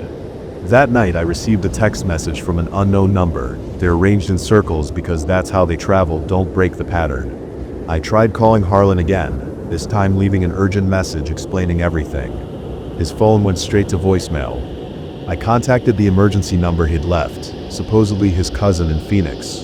The woman who answered claimed no relation to anyone named Harlan Pierce. Over the next few days, I researched the building's history at the local library. The structure had originally housed a society called the Circular Order of the Eternal Sphere, a quasi-religious organization from the late 1800s. Their beliefs centered around interdimensional beings that could only cross into our world through perfectly circular portals. The society had disbanded after a tragic fire in 1912 that claimed 17 lives. The records indicated that first responders had found the victims arranged in a circle with no signs of attempting to escape the flames. I should have quit then. Anyone rational would have walked away. But financial desperation, and if I'm honest, a growing obsession kept me returning to Harlan's curiosities each day.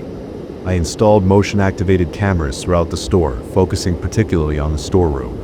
I brought in an electrician to check the wiring, a plumber to inspect the pipes, and even a pest control expert to rule out animals. They found nothing unusual.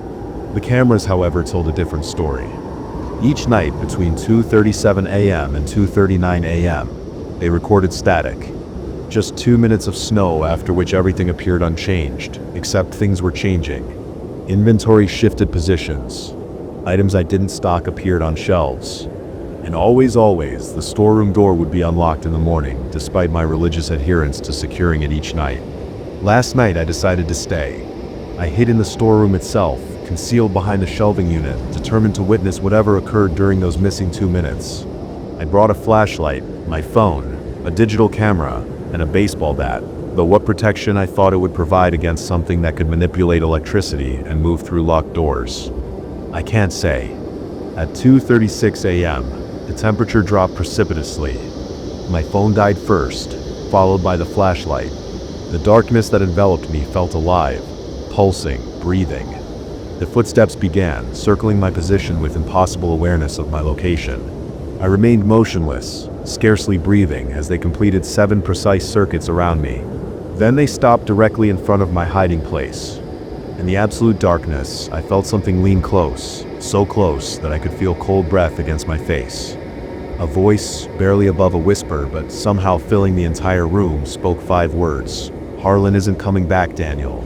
The overhead lights blazed to life, momentarily blinding me.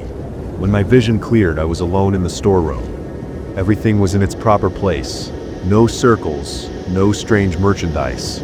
My phone powered back on, displaying 2:39 a.m. I'm writing this now from a motel 30 miles away. I left the keys in the mailbox with a note explaining that I could no longer manage the store. I've been calling everyone who might know Harlan, trying to piece together who he really was. So far, no one from his supposed past remembers him. But the strangest development came this morning. While emptying my pockets, I found a small object I don't remember acquiring, a single black glass marble cold to the touch, with what appears to be tiny shifting patterns suspended in its depths. As I write these words, I occasionally glance at it sitting on the nightstand, and I could swear that the patterns are gradually arranging themselves into a circle. And somewhere in the back of my mind, I can hear footsteps approaching.